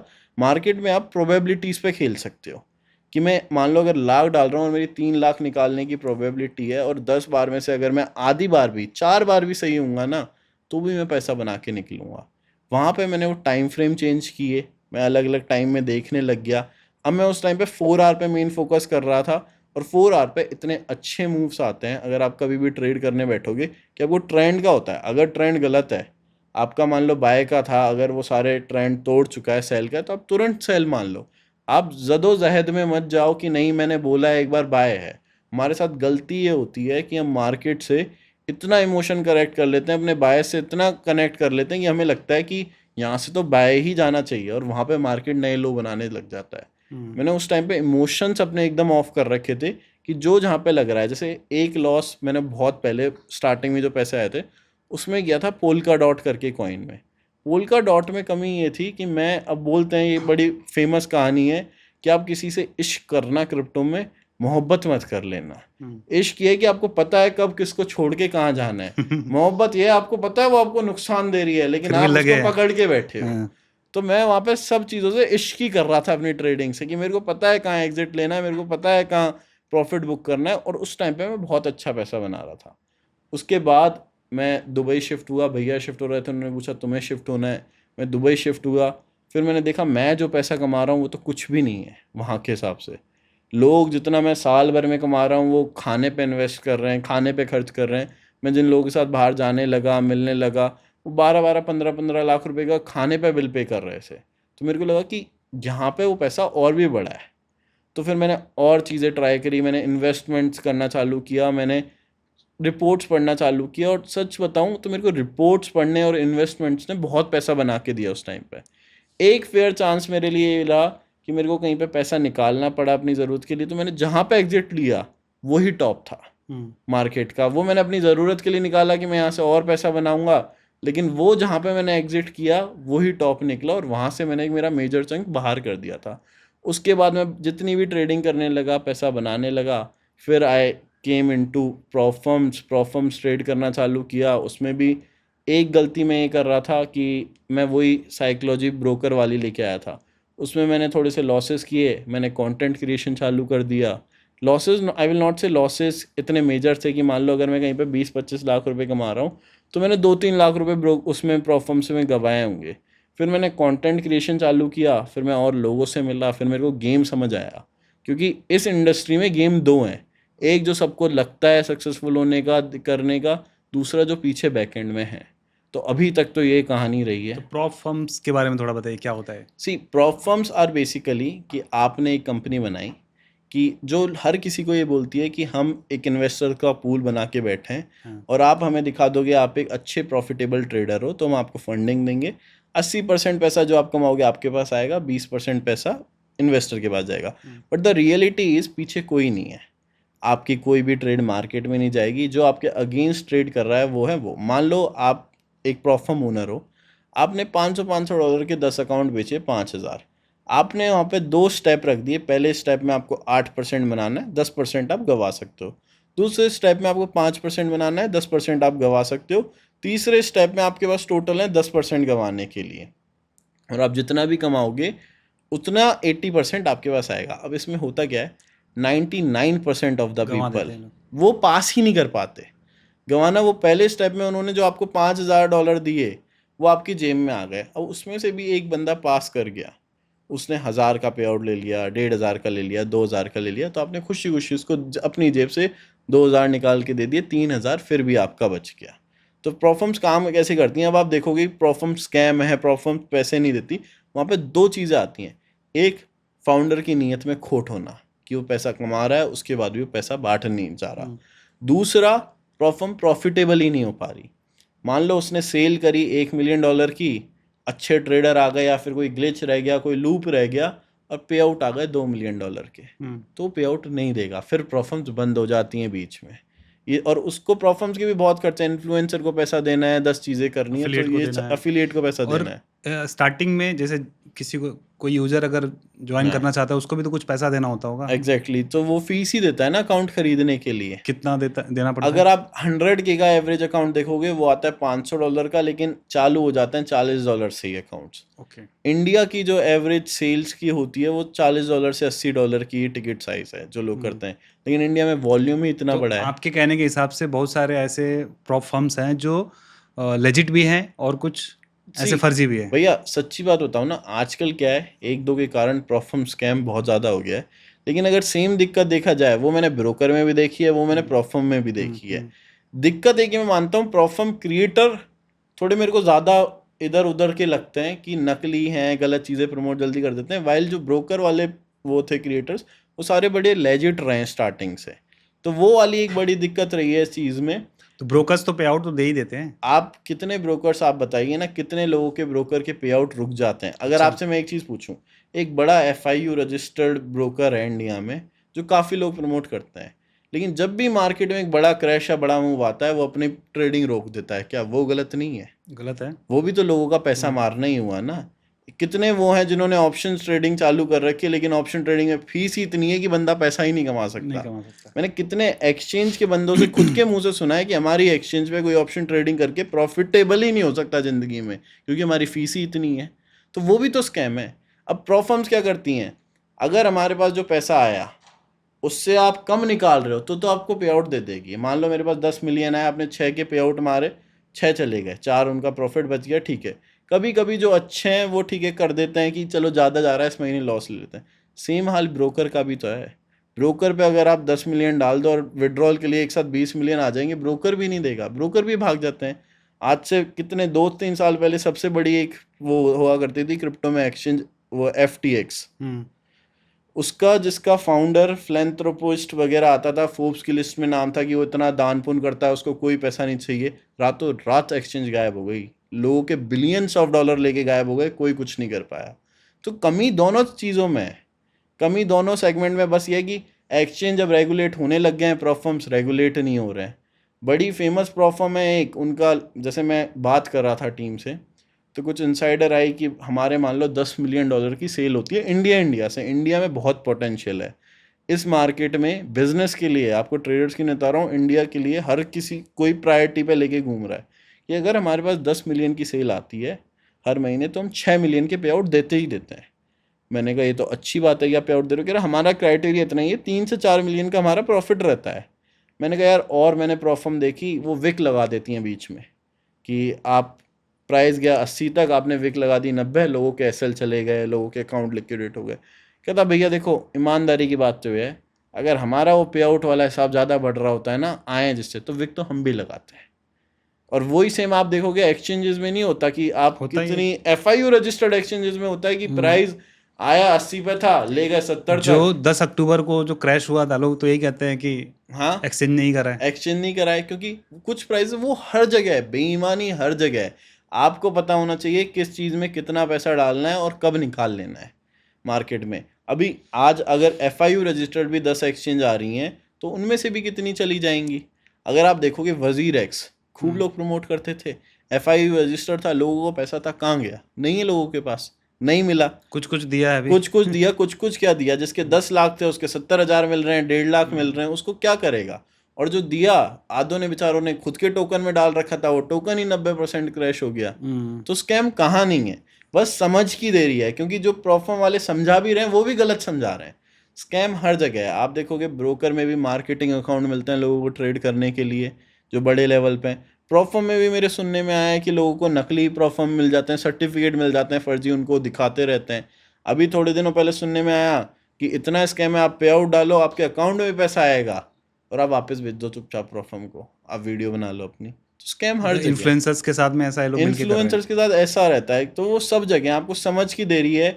सबसे बड़ी गलती जो एक इंसान कर सकता है वो किसी इन्फ्लुएंसर की सुनना। अपना दिमाग ज़रूर लगाओ, चाहे वो मैं हूँ, चाहे वो कोई आप भी भी हो। तो कंटेंट बनाते हो ना मैं ट्रेडिंग वाला। बिल्कुल कंटेंट बनाता हूँ और मैं हर किसी को हर बार ये एडवाइस देता हूँ, मेरी भी मत सुनो। मैं ये थोड़ी कह रहा हूँ कि भाई मैं एकदम ईमानदार हूँ या फिर मैं वो दूध का धुला हूँ, अभी तक मेरी कोई ऐसी वो रही नहीं है, लेकिन फिर भी मत सुनो ना भाई। आपको खुद का भी एक रिसर्च करना ही चाहिए खुद ऐसा। का आप रिसर्च जरूर करो, किसी की ऐसी है वही मत सुनो। किसी की पहले ईमानदारी से लोगों के पीएनएल दिखते थे, आजकल आप देख रहे हो लाइव ट्रेडिंग में लोगों के रियल से डेमो अकाउंट हो जा रहे हैं। रिफ्रेश करते ही रिफ्रेश करते ही मेरे फीड में भी आया था एक भाई। फिर वो बंदा कह रहा है मैं गाड़ी लेके दिखा देता हूँ। गाड़ी सबको पता है कहाँ से आ रही है, सबको पता है वो डेमो ही अकाउंट है, सबको सबका पता है। लेकिन इंसान किसी पे भरोसा और वो इतना लगा लेता है। आप देखो 10 चीज़ें हो रही हैं। अभी प्रोफर्म्स का नाम खराब क्यों हो रहा है? एक प्रोफर्म के कारण। वो सबको पता है कि एक प्रोफर्म जो पे आउट नहीं दे रहा लोगों के, उसके कारण सारी प्रोफर्म्स का नाम खराब हो रहा है। कुछ प्रोफर्म्स उसको मार्केटिंग के लिए यूज़ कर रही हैं कि हम तो पे आउट देते हैं, आप हमारा ट्राई करके देखो। कुछ लोग जो प्रोफर्म नहीं करते, जो सिर्फ ब्रोकर करते हैं, कि उनको लगता है कि ये प्रोफर्म वाला वॉल्यूम भी हमारे एफिलिएट के नीचे आ जाए, वो प्रोफर्म को गालियां दे रहे हैं। ये सेम हिसाब चल रहा है मार्केट में। तो आपके हिसाब से जैसे आप कर रहे हो हाँ जी। प्रॉब्लम्स, तो लेजिट बताओ कुछ जो जिसको देखिए, लोग अगर यूज करना चाहे तो कर सकते मैं आपको ऑनेस्टली बताऊंगा, मैं किसी प्रोफर्म का नाम नहीं लूंगा। मैंने एक प्रोफर्म से पिछले 2-2.5 महीने में, कि मैंने 3 महीने मैंने एक क्रिप्टो प्रोफर्म करी और मैंने उससे लगभग अभी तक $80,000 के पे आउट लिए हैं। ओके। तब कि मेरा इन्वेस्टमेंट है $6,000 से $7,000 का। तो मैंने वो आरओआई, अगर मैंने एक अकाउंट जो $400 का खरीदा था उससे ही $21,000 के पे आउट निकाले, सिर्फ एक तो आप अकाउंट। तो रडार पे होंगे उनके। मैं रेडार पे हूँ, लेकिन वो लोग पैसा देने के लिए तैयार हैं। मैंने पर्सनली रिसर्च करी। मैंने पूछा फाउंडर के पास पैसा कितना है, कितना पैसा तुम लोग मार्केट में लेके आए हो। देखिए, जो लॉस कर रहा है, जो लोग अकाउंट उड़ा रहे हैं, उससे मेरे को मतलब नहीं है। वो ब्रोकर में भी वही काम करेंगे। मेरे को सिर्फ ये मतलब है, और मैं आपको ऑनेस्टली बताऊं, मैंने कभी वो मेल जिससे मैंने पे आउट लिया उनको नहीं दिया कि ये मेरा मेल है, कि सिर्फ ये चेक करने के लिए पे आउट देते हैं नहीं। मेरे को पता है मैं मेरा पे आउट निकलवा लूँगा, बट मैंने कभी नहीं दिया। अगर मैं किसी लोग को भी बोलता हूँ, कम्युनिटी में भी बोलता हूँ, तो मेरा एक ही असूल है कि अगर आपके पास रूल्स से हट के कोई अनफेयर चीज़ होगी तो मैं उस चीज़ को ज़िंदगी में प्रमोट नहीं करूँगा। इसके अलावा एक इन्फ्लुएंसर कुछ नहीं कर सकता। बाकी आधे इन्फ्लुएंसर तो खुद ही शेडी हैं उन सब चीज़ों में। उनको मतलब है कि हमारे पास पैसा आना चाहिए बस। अब अगर मैं यहाँ पे नाम ले देता हूँ, आपसे रीच बहुत लोगों में जाएगी, वो खरीद लेते हैं। 1 महीने बाद वो ही स्कैम करके भाग जाते हैं, तो फिर हमारे ऊपर नाम आएगा। तो मेरा सिंपल सा रहता है, अगर तुम्हारे साथ स्कैम होगा तो मेरा बहुत पैसा उसके अंदर अटका हुआ होगा, तो मेरे साथ भी होगा। अगर मैं कोई ब्रोकर बोल रहा हूँ तो उसमें मैंने खुद ने भी बहुत पैसा डाला होगा जो मैं लूज़ नहीं कर सकता। बाकी क्योंकि पहली बात, आज मैं इस लेवल पे भी नहीं हूँ कि मैं ब्रोकर से डायरेक्टली निकलवा पाऊँ अपना पैसा, कि इनका छोड़ो मेरा दे दो। बट लोग हैं, लोग निकलवा लेते हैं, लोग ब्रोकर चला रहे हैं। तो जैसे आपने बताया कि आपने ऑलरेडी प्रॉफिट्स बनाए हुए हैं, तो आपको क्या ज़रूरत है ऐसे फर्म से पैसा मैं लेने की? आपको एक बात बताता हूँ, फर्म से क्या एज अ अफिलिएट पैसा लेने की। नहीं, कि आप इनका यूज़ करके जो अकाउंट्स आप ले रहे हो, हाँ कि 5-6 हज़ार डॉलर में आपको 1 लाख का अकाउंट मिल हाँ गया, जी, तो वो आप क्यों कर रहे हो? क्योंकि आपके पास तो कैपिटल है ना। मैं बताता हूँ आपको। आप खुद सोचिएगा कि मेरे को एक अकाउंट पड़ता है $500 का। एक जो अफिलिएट 10% का आता है, कैशबैक आता है, वो मैं यूज़र्स को भी देता हूँ। जो मेरे पास अफिलिएट आता है कि इतना मेरे पास आता है, इसमें से 15% आता है तो 10% तुम लोग रख लो। ये चीज़ मैं यूज़र को भी करता हूँ। एक अकाउंट की 100K की कॉस्टिंग तब सेल आती है, मुझे पड़ती है लगभग $250-300 की। ठीक है। $300। अगर मैं स्टेप 1 स्टेप 2 पास कर लेता हूँ, अगर पास करता हूँ, तो मेरे को लाइव अकाउंट में मिलते हैं 8% उड़ाने के लिए, जो कि 100K का होता है $8,000। अब मैं कितने सिंपल दिन में? कितने दिन पास करने की कोई लिमिट नहीं, आप कितने दिन नहीं चलो। नहीं, जो 8,000 उड़ाना होता है लाइक 8,000 आपके पास लाइफ टाइम है, आप लाइफ अच्छा टाइम एक लाइफ टाइम, अकाउंट चलाओ। ओके ठीक है समझ गया। मैं नहीं चलाता वो अलग बात है, बट आप लाइफ टाइम एक अकाउंट चलाओ, कोई दिक्कत नहीं है, तब तक फर्म जिंदा है, तब तक वो पैसे मतलब दे 8% लॉस होगा तो आपके जीरो हो तो जाएंगे। आपके जीरो हो जाएंगे। अब वो तो 8%, तो आप 8,000 ब्रोकर में डाल लोगे, वो भी जीरो हो जीरो हो जाएंगे अगर जाएंगे। लॉस करोगे तो। बट पॉइंट ये, अगर मैं एक अकाउंट, 2 अकाउंट, 3 अकाउंट, 10 अकाउंट भी उड़ा के 3,000 लगा के मेरे पास 8,000 आएंगे, तो इन दी एंड मेरे पास पैसा किसी और का है ना फूकने के लिए। तो इसलिए मैं कहता हूँ, अगर मैंने 6,000 की इन्वेस्टमेंट, चलो आप बताइए, मैंने $400 से जो 20,000 बनाए, 20,900 समथिंग बनाए, क्या वो मैं रियल ब्रोकर पे करता या फिर मैं विड्रॉल ले लेता? अब मेरे को पता है मैंने 10 बना लिए, मेरे तो 400 है ना, मेरा एसएल फिक्स्ड है, वहाँ पे मेरा एसएल 400 से ऊपर जा ही नहीं सकता। ब्रोकर में क्या होता है, बंदा पोजीशन बचाने के लिए और पैसे और लाएगा, लगा इससे देता ले है लिए, जब उससे तक ले लिए, लिक्विडेट ना हो जाए। जब तक लिक्विडेट ना हो जाए। लिक्विडेट हो गया, उसकी रिकवरी के लिए लेके आएगा। यहाँ पे आपका एसएल फिक्स्ड है। मैंने कभी, ईमानदारी की बात तो यह है, मैं प्रोफर्म्स को कोई ज़्यादा सपोर्ट नहीं करता, मेरे को खुद को ब्रोकर ज़्यादा पसंद है, बट ईमानदारी की बात यह है, मैंने प्रोफर्म्स में किसी को बर्बाद होते हुए नहीं देखा। लाइव ब्रोकर में आपने लोगों को देखा होगा, करोड़, 1.5 घर बिक करोड़, जाते 2 हैं। करोड़ घर बिक गए। आप कभी एक किस्सा नहीं सुनोगे जो प्रॉफर्म से बर्बाद हुआ है। और इंडिया में हमारे लिए पहली प्रायोरिटी होनी चाहिए कि इंसान बर्बाद ना हो, घर ना बेचे। एक ही नुकसान है कि पे आउट कई लोग नहीं दे पे रहे। आउट नहीं देते। अब वो भी इतना है, आजकल क्या खोलने के लिए लगते हैं $5,000 प्रॉफर्म, टैग बना दिया, कर दिया। अब 5,000 का टैग सबको दिख रहा है इस टाइम पे इंडिया में कैसा चलता है। तो अब वो बाद में उन्होंने सेल्स लिया है, कभी टैग में दिक्कत है, कभी सपोर्ट में पैसा नहीं खर्च कर रहे, कभी पे आउट नहीं दे रहे। तो वो सोच समझ के जाओ आप किससे जा रहे हो। और अगर किसी इन्फ्लुएंसर के कहने पे जा रहे हो ना, तो उसकी नाक में दम कर दो अगर पैसा नहीं आता तो। सिंपल सी बात का कहना है। कुछ इन्फ्लुएंसर्स अपना प्रॉफर्म खोल रहे हैं, क्या देखो, कहोगे आप इसमें? आजकल मैं ये कहता हूँ इन्फ्लुएंसर की प्रॉफर्म पे मत जाओ, बट कुछ हैं, मैं किसी का नाम नहीं, वैसे ज़्यादा नहीं है, कुछ नाम ही सामने नहीं लाते, कुछ ले आए हैं। बट अगर कोई कह रहा है ना कि मैं इंडस्ट्री चेंज करने आया हूँ, मैं अब जैसे आपको कहूँगा मयंक राज है, नाम ही ले देता हूँ मैं, बहुत अच्छे ट्रेडर हैं, बहुत अच्छे इंसान हैं। मैंने आज तक उनकी पूरे 5 साल के कैरियर में मैं तब तक उनको देख रहा हूँ, एक नेगेटिव रिव्यू नहीं था किसी एक नेगेटिव इंसान को। उनकी एक ही गलती थी, लोगों के पे आउट मारना। और उसमें भी दूसरी चीज़ जो लोगों ने उठाई है, वो ये सवाल उठाया है कि नए नए रूल, आज जैसे मंडे को पे आउट देने हैं, मंडे को $1,00,000 के, मैंने भी सुनी है रील्स वगैरह पे जो लोगों ने बताया है, और इतने पे आउट आप नहीं दे रहे, आपके रूल है, और किसी फर्म की क्यों नहीं हो रही इतनी बुराई? आप कह रहे हो कॉम्पिटिटर करवा रहे हैं, लोग रिजेक्शन दिखा रहे हैं, लोगों ने पैसे दिए हैं, किसी का हक जा रहा है, उस चीज़ पे किसी का ध्यान नहीं जा रहा। अब वो चाहे टैग कर रहा हो, चाहे पीछे टीम कर रही हो, चाहे आप खुद कर रहे हो, आप अवेयर हो। पूरे इंडिया में आपकी बातचीत हो रही है कि प्रॉफर्म्स पैसा नहीं दे रही हैं, आप अवेयर हो उस चीज़ के लिए।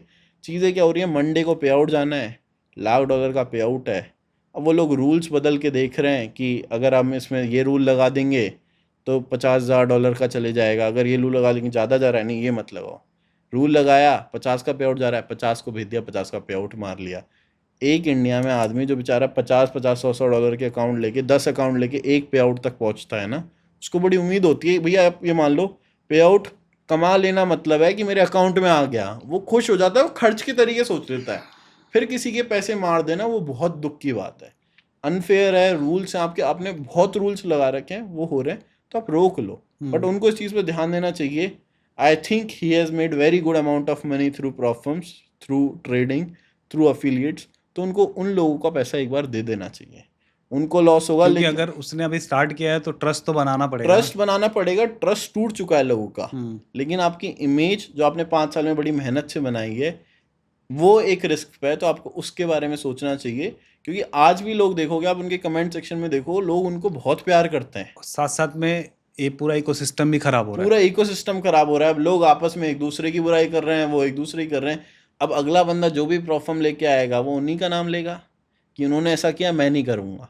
मार्केटिंग होगी। अब आप वहाँ पे एक ही चीज़ पे खड़े होकर उतर सकते हो कि आप एक ही रात में सबका पैसा दे दो, रूल कम कर दो, और आप ईमानदारी से चलाओ। क्योंकि आपके पास वॉल्यूम की जो कमी नहीं है, जो लोगों के पास रहती है कि हमारे पास और लोग नहीं आएंगे, उनके पास वो कमी नहीं है। बट सिर्फ कि आज आप ज़्यादा पैसा बना लो, उसके लिए आप अपनी इमेज को मत डाउन करो, ये वाली बात रहती है। बढ़िया। तो भाई, और यहाँ पे हम आते हैं, जब आप लॉस से प्रॉफिटेबल बने, कितना टाइम लगा था इसमें? आई विल से भैया, मेरे को लगे थे 2 साल। 2 साल लग 1 साल मेरे को सिर्फ लॉस एक्सेप्ट करने में लग गया। और पढ़ाई आपने छोड़ दी थी? पढ़ाई मैं छोड़ चुका था। 2 साल में मेरे को ऐसा लगने लगा था कि अब मैंने जिनसे सोचा था वही, हर किसी को अपने दोस्तों से होड़ रहती है कि मैं इनसे भी पीछे रह गया, मैं लाइफ में करूँगा क्या? अगर मैं अब पढ़ाई करना चालू करता हूँ तो मैं जो गवा चुका हूँ उसके हिसाब से नौकरी में मेरे को 3 साल लग जाएंगे। नौकरी पाने के लिए 3 साल की पढ़ाई अलग, मैं लाइफ में करूँगा क्या अब मैं वो देख तो चुका कि पैसा कैसे आता है। अब आप एक रात में देख चुके हो कि आप लाख रुपए कमा रहे हो, 1.5 लाख रुपए कमा रहे हो, आप कैसे नौकरी पे जा सकते हो? आप नहीं जा पाओगे, आप 50-60 हज़ार की नहीं कर पाओगे, आपको वो होगी। लेकिन आपने जाता हुआ देखा है, मेरे को कुछ समझ नहीं आता था। 1 साल तक तो मुझे, मतलब मैंने पहले 2-3 महीने इसमें बिताए कि मेरे साथ हो गया है, मेरे पास जो था वो नहीं है। अब मैं उस टाइम पे था भी 18 साल का, तो मेरे को, मैं क्या खुद ही मानता हूँ कि शायद मेरे अंदर उतनी समझ भी नहीं थी कि मैं उस चीज़ को जल्दी एक्सेप्ट कर पाऊँ। लेकिन मेरे साथ जितना बड़ा लॉस हुआ, मेरी किस्मत बहुत अच्छी रही है कि मेरे पास लोग बहुत अच्छे रहे हैं कि जिनके सपोर्ट के कारण मैं 1 साल में उभर गया उस चीज़ से। कि मेरे ऊपर जो कर्जा था वो मेरे घर वालों का था। किसी ने 4 साल में भी, अगर मैं मान लो, मेरे को तो याद भी नहीं कि मैंने वो कर्जे वाला अभी तक डिस्कशन किया भी है क्या घर पे कि ये पैसा दे दिया मैंने, नहीं दिया। बट किसी ने मेरे से कभी, तब मैं पैसा कमाने लग गया तब भी वो पैसा वापस नहीं मांगा जो मैंने उड़ाया था, डुबोया था। लोगों के पास दिक्कत क्या होती है, वो सोचते हैं कर्जे, सबने कर्जा लिया है, सब लॉस में गए हैं, सब प्रॉफिट होते हैं। आजकल ये भी लॉस होना भी ना एक ट्रेंड बन चुका है मार्केट में।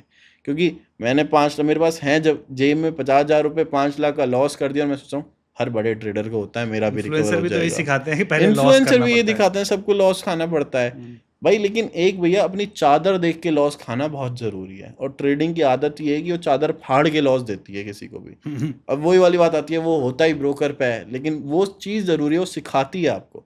लेकिन ये बात को, आप उतना पैसा लेके आओ जितना आप गंवाना अफोर्ड कर सकते हो। लोग कहते हैं नौकरी छोड़ दो, मत छोड़ो भाई। आपको ट्रेडिंग करनी है, आपके पास नौकरी है एक अच्छी, आप आधे पैसे डालो हर महीने, सीखो, करो, एक टाइम पे आप कमाने लग जाओ, छोड़ देना। अब तो इतने ऑप्शन है कि भाई पहले सिर्फ इंडियन मार्केट अगर होता था तो Exactly. लोगों को दिन में ट्रेडिंग हाँ करनी जी। होती थी, तो टाइम चाहिए।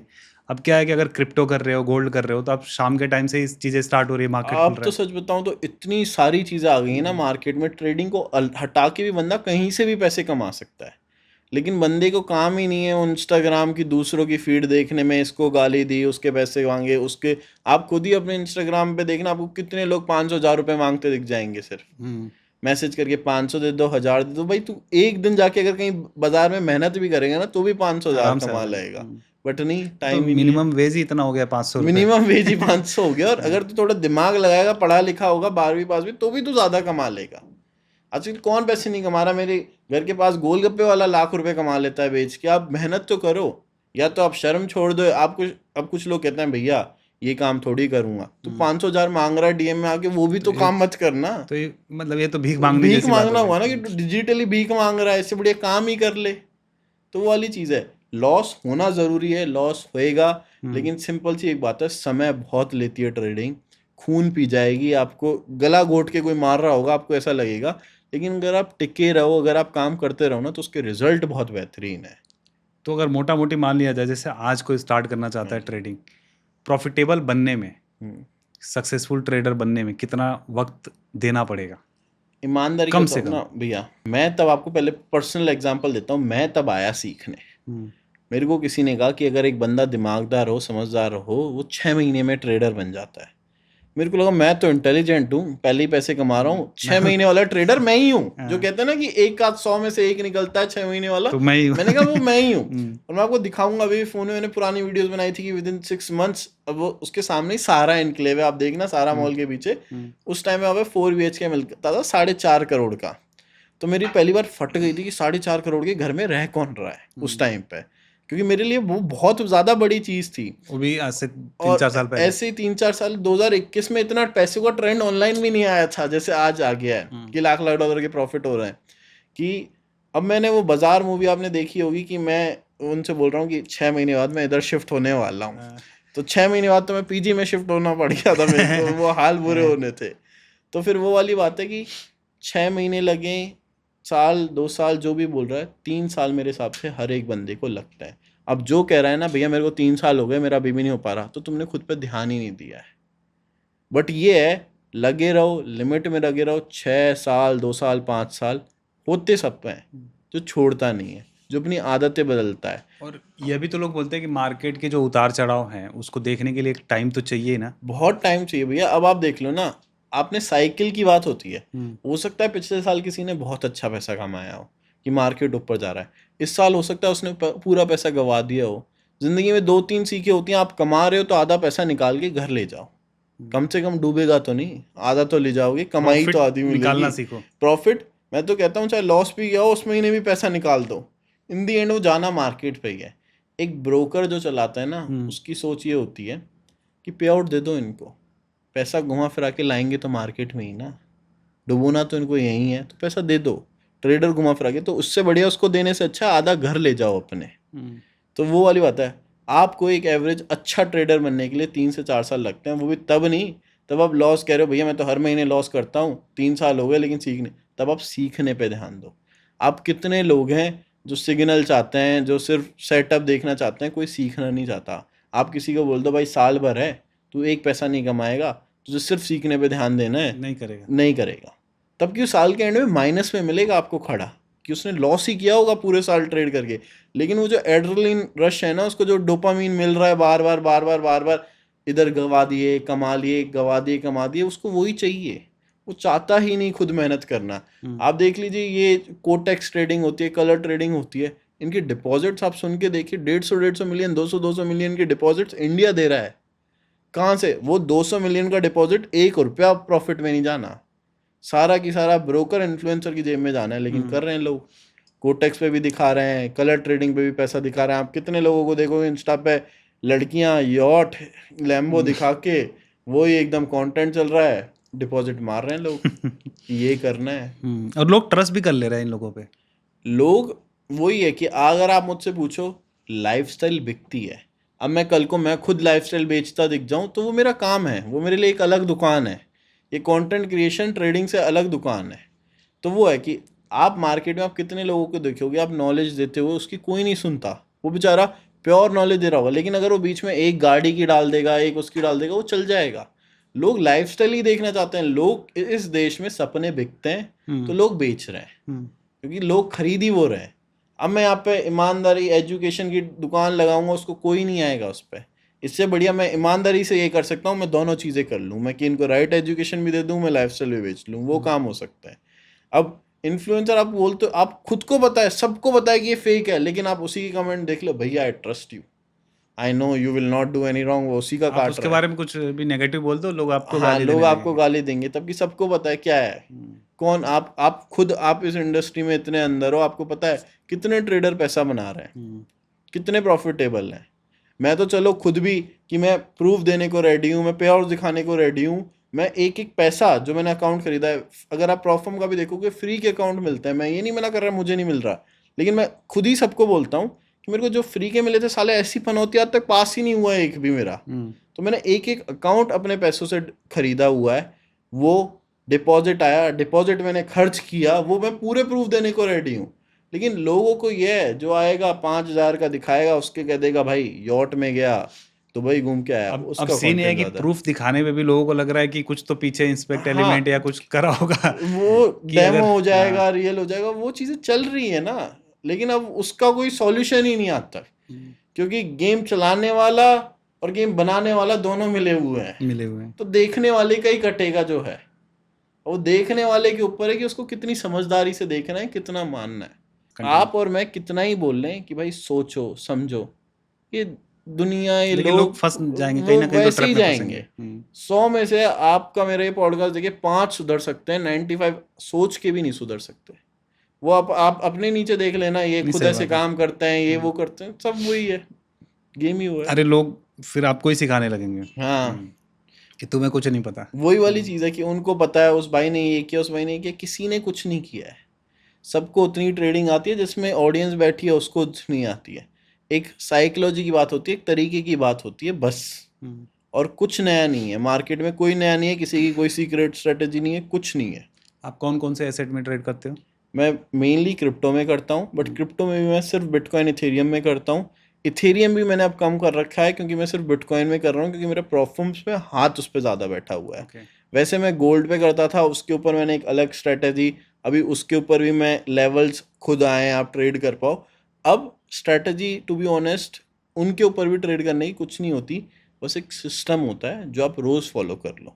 अगर मैं आपको कहूँ आप बिटकॉइन की पहली ग्रीन कैंडल देख के रोज़ बाय करोगे 1:1 पे, तो भी आप साल के एंड पे प्रॉफिटेबल होगे, क्योंकि सिस्टम है। आपने मेरी जेब से 100 जाएँ 200 आएँ, वो रिस्क रिवॉर्ड इसीलिए बना है। जो लोग बोलते हैं कि आरआर फॉलो करो ब्रोकर पे, वो इसीलिए है कि आप एक सट्टा खेल रहे हो जहाँ पे आपकी जेब से जाएंगे तो 100 जाएंगे, आएंगे तो 300 आएंगे।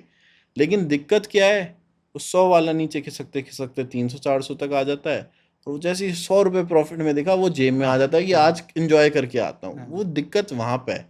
तब तक अब मैं आपको खुद ही एक किस्सा बताता हूँ। आज से 3-4 साल पहले मेरे को लोग कहते थे कि भाई आप प्रॉफिट करना तब चालू करोगे तब आपके लिए वो नंबर बन जाए, पैसा पैसा ना लगे। कैसी ये बात है भला कि पैसा नंबर कैसे बन जाएगा? पैसा तो पैसा ही रहेगा ना। अगर मेरे अकाउंट में $5,000 का प्रॉफिट चल रहा है तो मुझे पता चलेगा 5 लाख रुपए का प्रॉफिट चल रहा है, वो कैसे चले जाए। लेकिन अब मैं जब ट्रेड करता हूँ और मैं खुद ही देख रहा था एक दिन की 3,000, 3 से 3,300, 2 आया, 4 गया, 5 गया, और मैं बैठा हुआ हूँ, तो मेरे को वो चीज़ हिट करी कि अब उस पैसे से मेरे को फ़र्क नहीं पड़ता।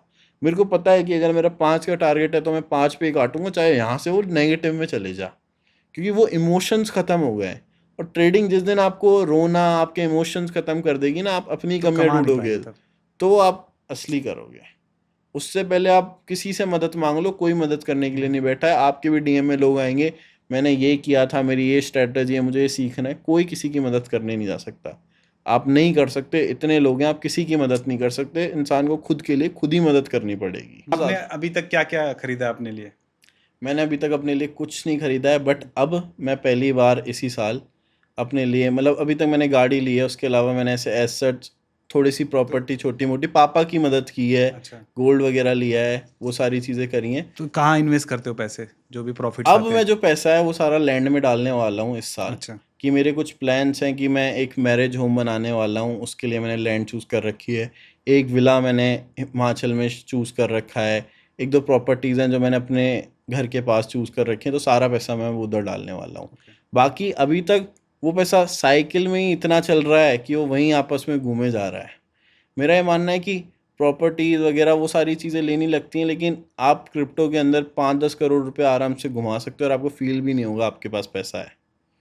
अभी तक बेसिकली मैंने पैसा खुद पे इन्वेस्ट किया है। स्पॉट में कितना डाला रहेगा आपने? स्पॉट में मैंने कि मैं वो फ्लैट आधा ले सकता हूँ। और उसमें किस तरह के कॉइन्स हैं, अल्ट कॉइन्स हैं या? उसमें बेसिकली पहले मैंने ऑल्ट कॉइन्स पे काफ़ी रिस्क किया। अब की बार मैंने मेजर ऑल्ट कॉइन्स में कुछ नहीं डाला, मैंने सिर्फ उनको एवरेज किया है थोड़ा थोड़ा थोड़ा थोड़ा, कि अगर मार्केट कहीं यहाँ से घूम के जाती है तो एक अच्छा पैसा बन जाए। बाकी मैंने मोस्टली पैसा इथेरियम, सोलाना, वर्चुअल एक कॉइन है जो एआई एजेंट है उसमें, और बिटकॉइन में डाला है। इन कॉइन्स में पैसे डालने का कोई आपका समय होता है कि या करेक्शन आता है तो डालते हो, या फिर See, ऐसे इन रैंडमली? कॉइन्स में मेरा बेसिकली, जैसे हर कोई बोलता है आप एसआईपी करा करो, इंडियन मार्केट के लिए भी लोग एसआईपी बोलते हैं, क्रिप्टो के लिए भी एसआईपी बोलते हैं। मैं कभी एसआईपी के फेवर में गया नहीं हूँ। मेरा हमेशा ये मानना है आप उस पैसे को अगर एफडी में सेव कर सकते हो, कहीं भी सेव कर सकते हो, वहाँ पे सेव करो। मार्केट अगर इंडियन मार्केट है तो 20-25% करेक्शन लेती ही है हर 2 साल में, तब पैसा डाल दो एक साथ उसमें डंप कर दो। या फिर क्रिप्टो 50% करेक्शन लेती है हर साल में। अब देखोगे बिटकॉइन जो भी टॉप लगा रहा है वहां से 50% टच होएगा ही होएगा। तो अब ऐसे में तो एक और चीज़ आ सकता है कि मान लो जब क्रिप्टो जब भी करेक्शन लेता है तो लोग बोलते हैं कि अब ये डेड हो जाएगा। हाँ तो वो ही, अब यहाँ जैसे 50% करेक्शन हुआ, लोग कहते हैं कि और 50% करेक्शन ले सकता है। बिल्कुल बिल्कुल। तो उस सिचुएशन में कैसे डिसाइड करें कि यार अभी हम मैं देखो अपने को आपको पैसे डालना ऑनेस्टली है? बताता हूँ, मेरा बड़ा सिंपल सा उसूल है। अगर बिटकॉइन वीकली पे जहाँ से गया है उसके 50% के आसपास आता है, नीचे आता है, मैं उस जगह पैसा आंख बंद करके डालता हूँ। ओके। क्योंकि वो हिस्ट्री रही है एक बार इस पे मार्केट चार्ट की। पे दिखाएंगे। कि अगर आप चार्ट पे भी देखोगे इस टाइम पे कि मेरी पहली बाइंग होती है उस जगह पे, और देखिए जो भी मेरा मेजर होता है वो चालू होगा। आप पहले मेजर पैसे का रैली देखिए, यहाँ से चालू हुई थी आखिरी 15,000 से, और इस पे इसका 50% देखेंगे हम यहाँ पे 70 के नीचे आपको पैसा डालना है, उसके नीचे ऊपर पैसा डालना ही नहीं है। इस जोन में तब भी मार्केट घूमती है, आप पैसा डाल लो। उसके बाद दूसरा चले जाओ इसी के 50% पे, कि वो जाता है 75%, वो 35,000 के आसपास। लगभग 35,000 के 35-40 के आसपास। अब जो आखिरी बाइंग करोगे आप वो नीचे बॉटम पे करो, उसके अलावा बैठे रहो। लोग जैसे डर बनाने लगते हैं कि भाई अब तो जीरो ही हो जाएगा, देखिए, एप्स्टीन फाइल से लोग कनेक्ट करते हैं इधर उधर चीज़ों से। क्रिप्टो में जो मेजरली पैसा बना ही है वो लोगों के डर से ही बना है। मैं आपको एक बड़ा फेयर इंसिडेंट दिखाऊंगा यहाँ पे कि फ्यूचर्स और उसमें क्या फ़र्क रहता है। तो अगर मैं आपको एक चीज़ दिखाता हूँ, पहले आप देखिए BTC/USDT.P।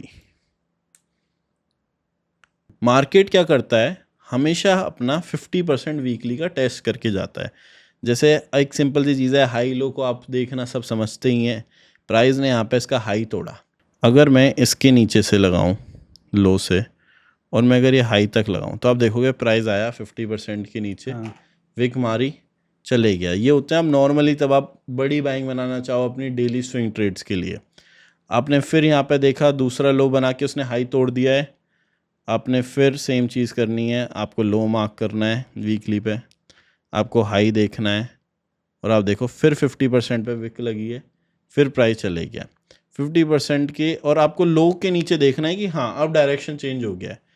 आपने फिर देखा, अब आपको देखने को मिलेगा कि ये यहाँ पे 50% पे आपने इसके नीचे बाइंग चालू करी और इसने ये लो तोड़ा है।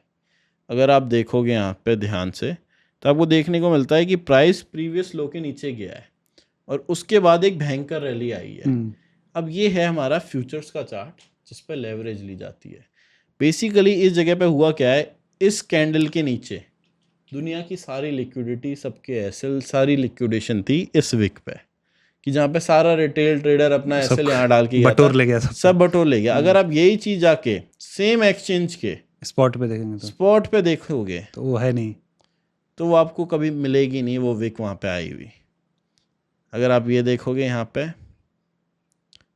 कि इस लो पे गया है और प्राइस कभी उसके नीचे गया ही नहीं, और आप सिंपल सा देख सकते हो प्राइस ने लिक्विडिटी ली और उसके बाद प्राइस कहाँ जाके रुका। ये जो लिक्विडिटी वाला जो वीक होता है फ्यूचर्स में, ये एक्सचेंज ही करते हैं, ये एक्सचेंज करते हैं, खुद मार्केट मेकर्स लगाते हैं कि गरीब को पैसा कमाने देना कोई नहीं चाहता।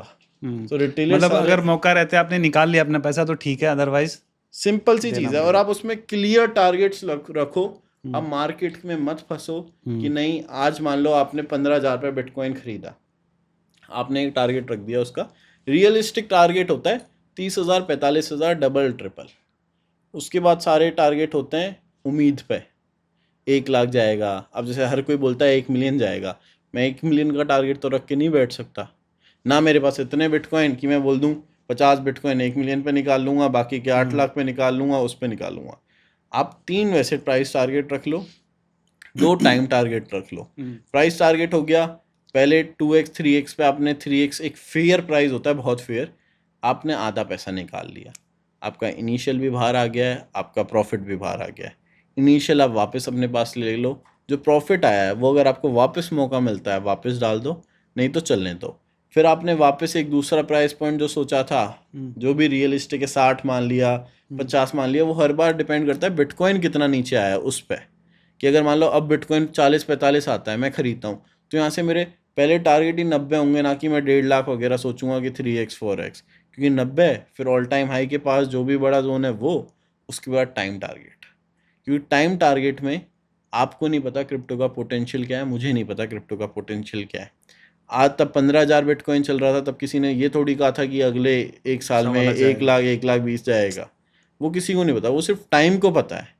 तो अब टाइम टारगेट, अब 2 साल का कोई टाइम टारगेट ले लो कि भाई इसमें इतना पैसा है जिसको मैं लूज भी कर सकता हूँ, लेकिन ये साला कितना ही पंप हो जाए मैं इसको नहीं निकाल लूंगा। उस जगह कंट्रोल रखने की बहुत बड़ी बात होती है। जैसे एक कॉइन है ओम, मेरी उसमें बाइंग थी 0.15 पे, और मैंने सिर्फ इसलिए खरीदा था कि वो ओम है, सिर्फ इसलिए, कोई वो रियलिस्टिक नहीं देखा मैंने उसमें, कुछ नहीं देखा कि वो ओम है। ओम वहाँ से गया होगा एकदम नीचे 50-60-70%, मैं भूल गया ओम लेके, मैंने ट्रस्ट वॉलेट में कभी भेजे थे, एक्सचेंज खाली किया होगा, बहुत टाइम बाद खोला, ट्रस्ट वॉलेट पे आया कि आपके कुछ टोकन्स पड़े हैं, मैंने वो किया, वहाँ पे मेरे को $8-10 हज़ार के टोकन मिले, वो जो कि कुछ प्राइस पे नहीं थे।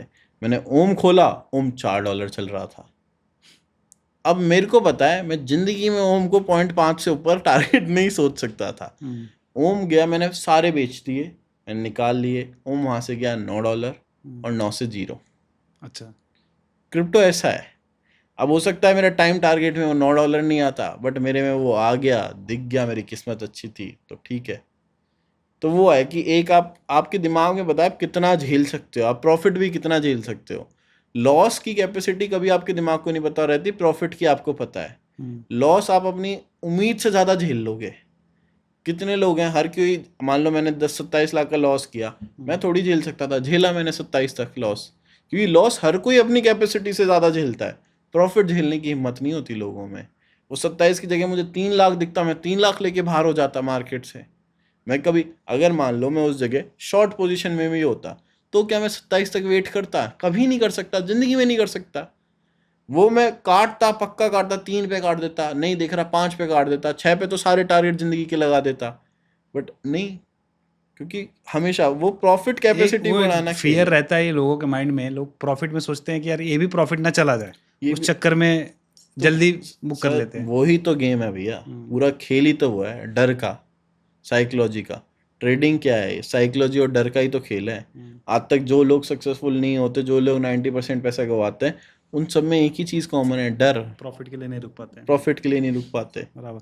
तो मैं चाहूंगा कि आप मेरी ऑडियंस को अपनी जो ट्रेडिंग स्ट्रेटजी है, जिस तरीके से आप ट्रेड करते हैं, हाँ जी, कब एंट्री लेते हैं, कब एग्जिट लेते हैं, ठीक है, तो अगर हम चाहें तो स्क्रीन पे बिल्कुल उसको दिखा सकते हैं। बिल्कुल बिल्कुल। ठीक है। सो गाइस, अभी हम आ चुके हैं डिजिटल बोर्ड पर और तुषार भाई बताएंगे कि ये कैसे ट्रेड करते हैं, कैसे अपना सेटअप इन्होंने बनाया हुआ है कि भाई मुझे एंट्री कब लेना है, कब एग्जिट होना है, क्या रिस्क रिवॉर्ड वगैरह मैनेज करते हैं, सारी चीज़ें। सो मैं आपको यहाँ पे 2 चीज़ें सिखाने वाला हूँ। पहली है स्विंग ट्रेडिंग के लिए आप क्या स्ट्रेटेजी यूज़ कर सकते हो, आप मार्केट को किस नज़रिए से देख सकते हो, एंड दूसरा तब आपको स्कैल्पिंग या डे ट्रेडिंग करनी होती है तो आपको कैसे देखना चाहिए। यहाँ पे बड़ी 2 सिंपल स्ट्रेटेजी सिखाऊंगा।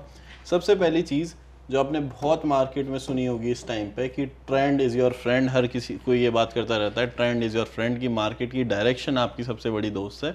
वो सिर्फ इसलिए होता है, अगर मुझे पता हो मार्केट की डायरेक्शन बुलिश है तो मैं सिर्फ बाय में ट्रेड लेके भी प्रॉफिटेबल रह सकता हूँ, या फिर मुझे पता हो कि मेरी डायरेक्शन बियरिश है तो मैं सेल में रह के भी ट्रेड ले सकता हूँ, चाहे मेरा ट्रेड एंट्री गलत हो, मेरा एसएल गलत हो, फिर भी मेरे चांसेस बढ़ जाते हैं।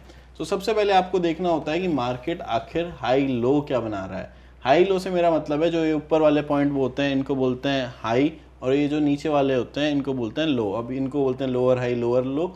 अगर प्राइस इस तरीके से तो इसको बोलते हैं higher high and higher low, कि ये जो ऊपर नीचे जा रहा है। प्राइस का बड़ा सिंपल सा कॉन्सेप्ट रहता है, अगर प्राइस वापस ऊपर जा रहा है तो सबको पता रहता है बुलिश है, लेकिन इसके हायर हाई या हायर लो क्या है, वो सिंपल सी बात है कि प्राइस ने मान लो अभी ये वाला जोन तोड़ा नहीं है, ये इसने कोई नया हाई नहीं बनाया है और प्राइस वापस नीचे रिट्रेस कर रहा है, तो यहाँ पे ये जो है ऊपर वाला प्राइस ये मेरा होगा हायर हाई, और ये जो नीचे वाला है ये मेरा होगा हायर लो।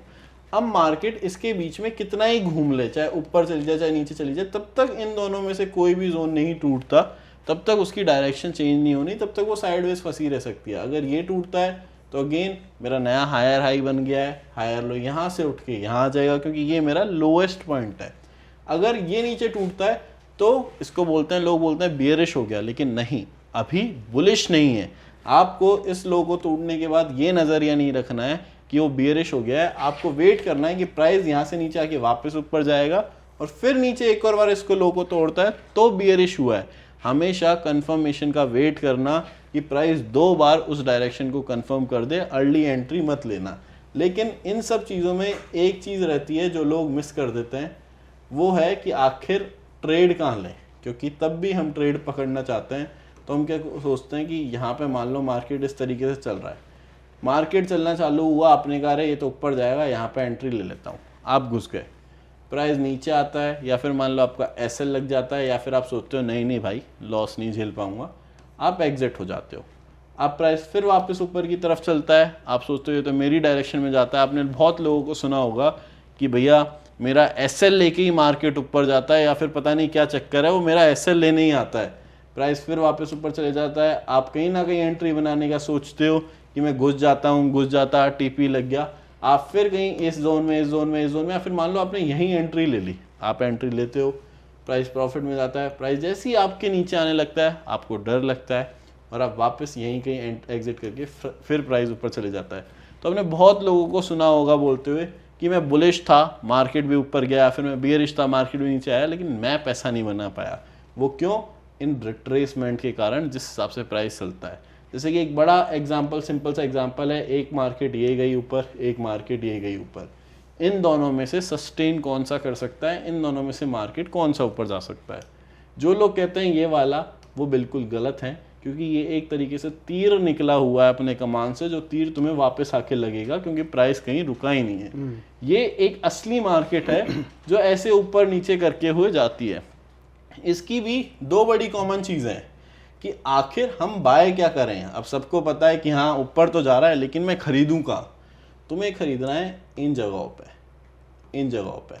अब इसका अगला सवाल सबसे मेजर आता है कि मेरे को ये जगह पता होती तो मैं वीडियो देखने क्यों आता। सबसे पहली चीज़, अब प्राइस का, बीटीसी का एक सिंपल सा कॉमन सा लॉजिक है कि मार्केट तब भी ऐसे ऊपर जाता है तो वो इस वेव का, इस जो उसने रैली दी है, इसका 70% नीचे आता है। यानी कि मान लो ये हो गया 50%, ये हो गया 70%, और वो 70% घूम के वापस ऊपर जाता है। अब एक और चीज़, मान लो वो नहीं आया, वो 50% तो ऊपर चलेगा, कोई बात नहीं। तुम कब बाय करोगे? तब, सिर्फ तब प्राइस ऊपर से जाके नीचे वापस 70% आएगा, तुम्हारा एसएल होगा इस लो के नीचे, और तुम्हारा टारगेट हो सकता है यहाँ से 1:2 या 1:3। मैं पर्सनली 1:3 रखता हूँ, और 1:2 के ऊपर जाके कहीं एसएल ट्रेल करता हूँ, वरना नहीं करता, क्योंकि हो सकता है प्राइस यहाँ से जाके वापस आके ऐसे कुछ करके जाए। अब यही सेम चीज़ लाइव मार्केट में करके दिखाते हैं एक बार कि ये कैसे हो सकती है। एक बार इसको हटा आप अभी स्विंग के लिए बता रहे हो ना? हाँ, अभी सिर्फ स्विंग के लिए और सिर्फ 4 आवर के टाइम फ्रेम के लिए। अब जैसे कि मैं इसी मूव को पकड़ लेता हूँ कि मान लो प्राइस यहाँ से ऊपर गया, कहीं तुम्हें लगा हो कि तुम बाय करने वाले थे, इसको देखने के लिए हम यूज़ करेंगे फिबोनाची का, कि आखिर 70% पता कैसे लगाना है। अब ये सेम चीज़ याद रखना, सेल में भी यही है कि सेल में 70% ऊपर आएगा तो बेच देना है, नीचे तक टारगेट लेना है, फिर वो 70% ऊपर आए तो बेच देना है, टारगेट ले लेना है। तो अब यही सेम चीज़ हम लेंगे फिबोनाची के लिए, कि फिबोनाची खोला, यहाँ पे एक फिबोनाची रिट्रेसमेंट टूल होता है, जिसकी मैं ज़रा थोड़ी सी सेटिंग चेंज करना चाहूँगा। कि एक बार इसको लगा के सेटिंग्स खोली, यहाँ पे ये ऑफ किया, ये ऑफ किया, ये रहने दिया, ये ऑफ किया, ये ऑफ किया, ये ऑफ किया, इसको रहने दिया, ये ऑफ किया, और यहाँ पे डाल देते हैं एक 0.7 मतलब 70% उस मूव का। अब बैकग्राउंड कर देते हैं colourless, use one colour, white कर देते हैं इसको, सिर्फ सिंपल।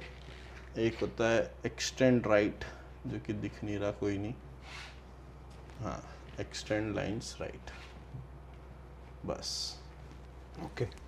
ओके, इसको 1x कर देते हैं ताकि पतला रहे। अब मैंने ये थोड़ी सी सेटिंग चेंज की है। अब मुझे लगाना है ये लेफ़्ट टू राइट, जहाँ से भी मैं मार्केट स्ट्रक्चर देखना चाहता हूँ, मेरे को लो पकड़ना है और मेरे को लेफ़्ट टू राइट लगाना है। मान लीजिए सबसे पहले दिखाते हैं, ये प्राइस आपने देखा कि प्राइस यहाँ से,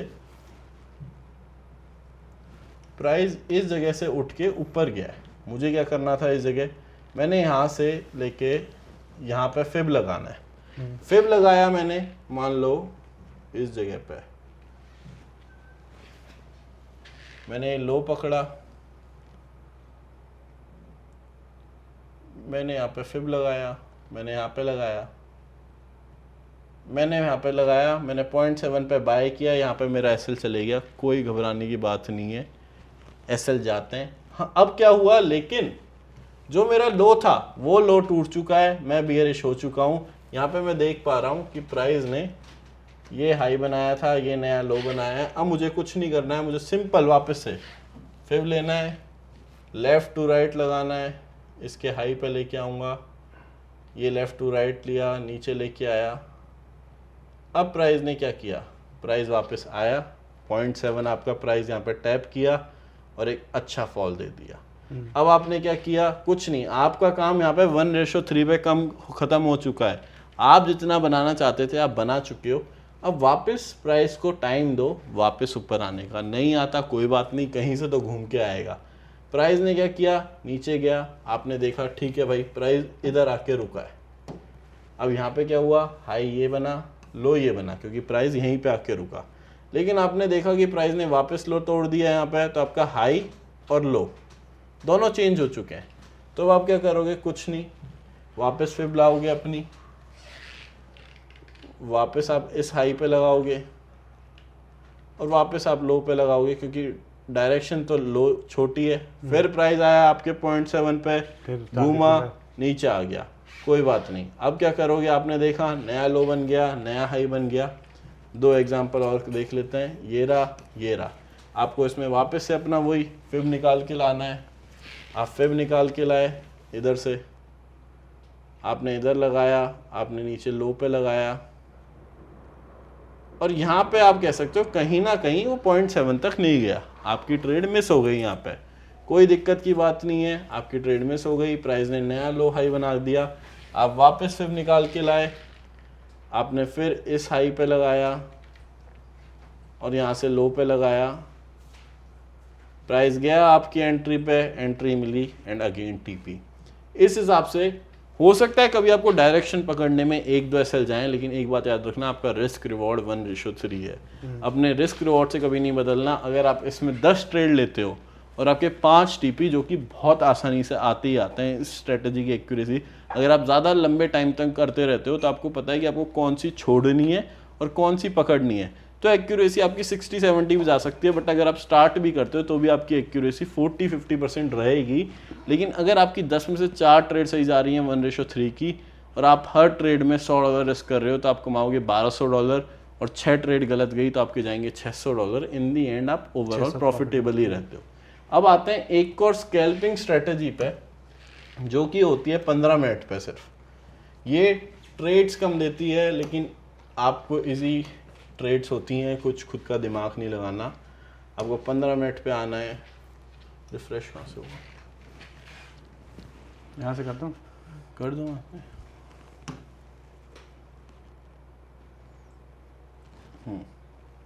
आपको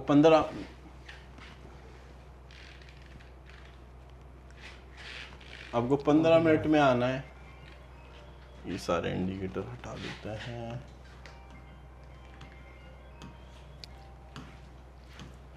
आपको इंडिकेटर्स में जाना है, आपको लगाना है बीबी, बॉलिंजर बैंड्स, और आपको ओके कर देना है। अब यहाँ पे आपको कुछ ऐसा देखने को मिलेगा, यूएसडी लग गया।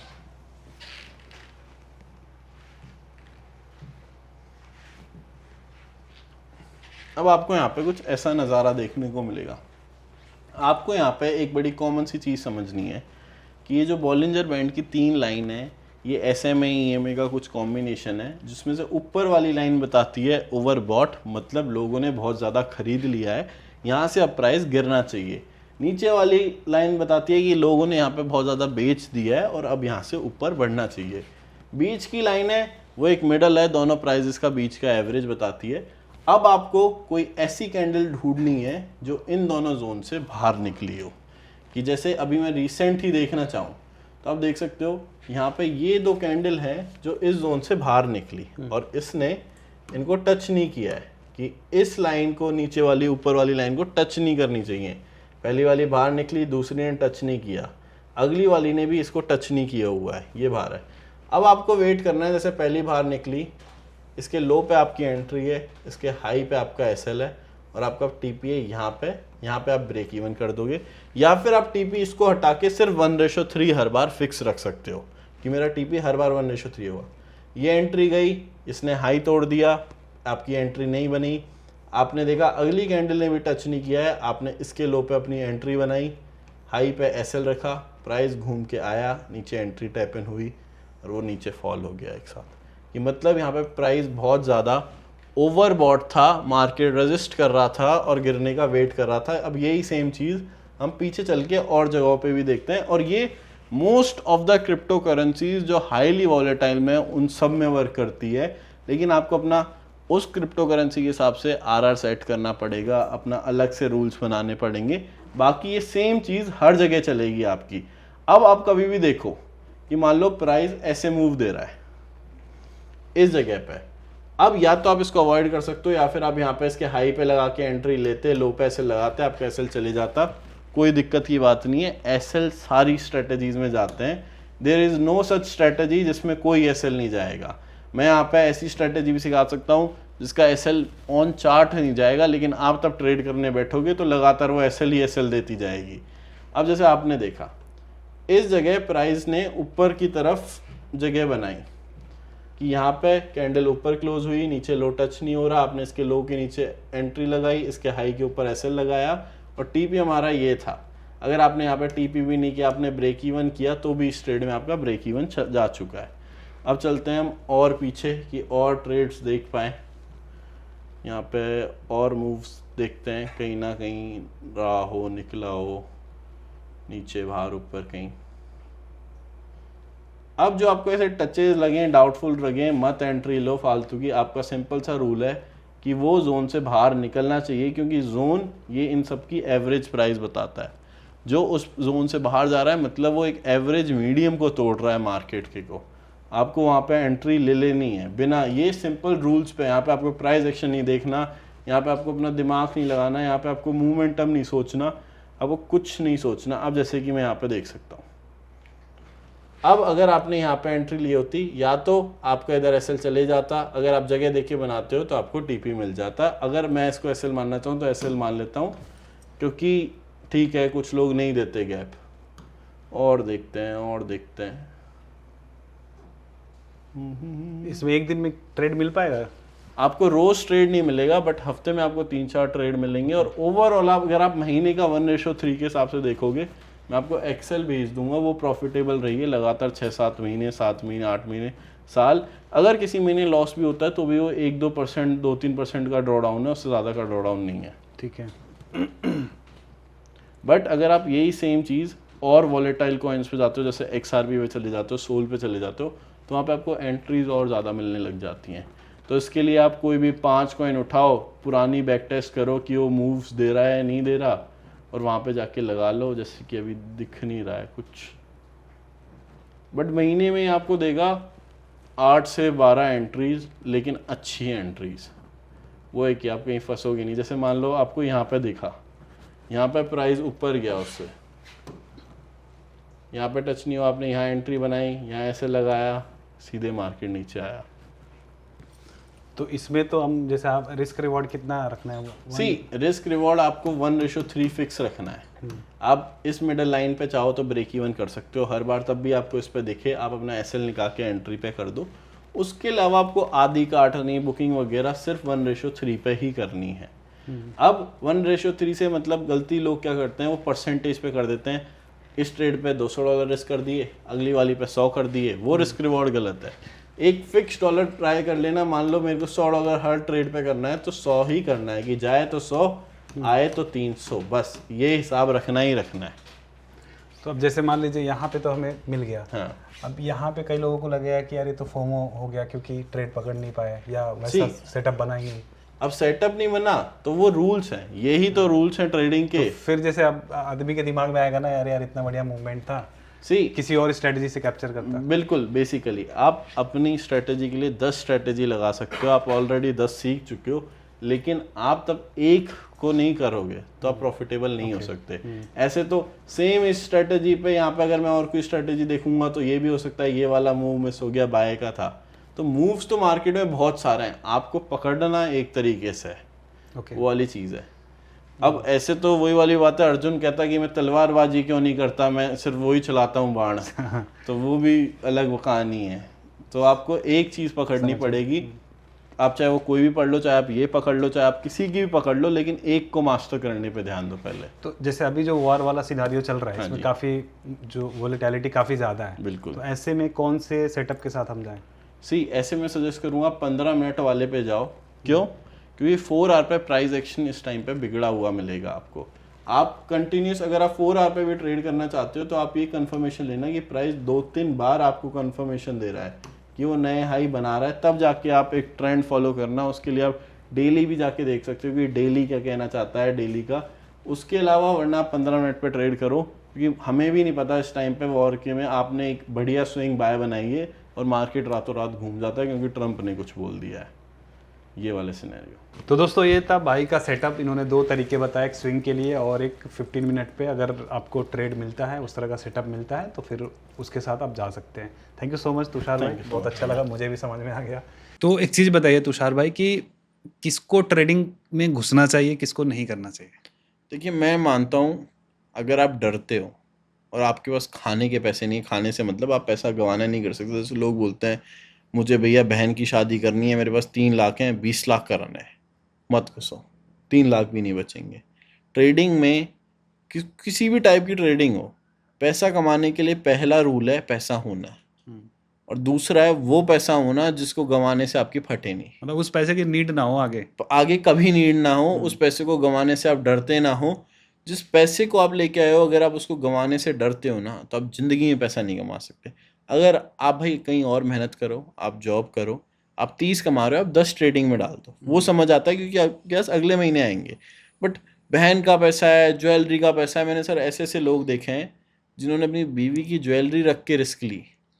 अब वो उसको भी पता है कि उसको रिस्क नहीं लेनी थी, फंस गया एक बार ट्रैप में, अब फंसता ही जा रहा है, फंसता ही जा रहा है। उन लोगों को मैं एक ही एडवाइस करता हूँ, माँ बाप को सच बता दो। जिन्होंने इतने साल पाला है वो गाली देंगे, मार पीट लेंगे, लेकिन उनके अलावा तुम्हें ऐसी सिचुएशन से कोई नहीं बचा सकता। लेकिन अब जैसे यहाँ पर एक और चीज़ है, एग्जाम्पल के लिए लोग आपको ही मान लो इंस्पिरेशन लेते हैं कि यार इन्होंने 27 लाख का लॉस किया और फिर जाके प्रॉफिटेबल हो गए। बहुत सारे ऐसे लोग हैं जिन्होंने ज्वेलरी बेच के भी प्रॉफिटेबल हुए बाद में। बहुत सारे ऐसे लोग जो लोन लेके इधर उधर से, जैसे स्टॉक बर्नर की जो स्टोरी है कि 40 लाख तक उसने डुबाए थे, फिर जाके वो प्रॉफिटेबल हुआ। तो इससे भी लोग अपने स्टोरी को जोड़ लेते हैं कि चलो मेरा भी लॉस हो रहा है, मैं भी लॉस में हूँ, कल को प्रॉफिटेबल हो जाऊंगा। सर मैं तो मानता क्या हूँ बोलोगे इस पे? सक्सेसफुल ट्रेडर मैं कभी उसको नहीं मानता जिसने पैसा बनाया, मैं उसको मानता हूँ जिसने पैसा गंवाया और वो चुपचाप घर चले गया।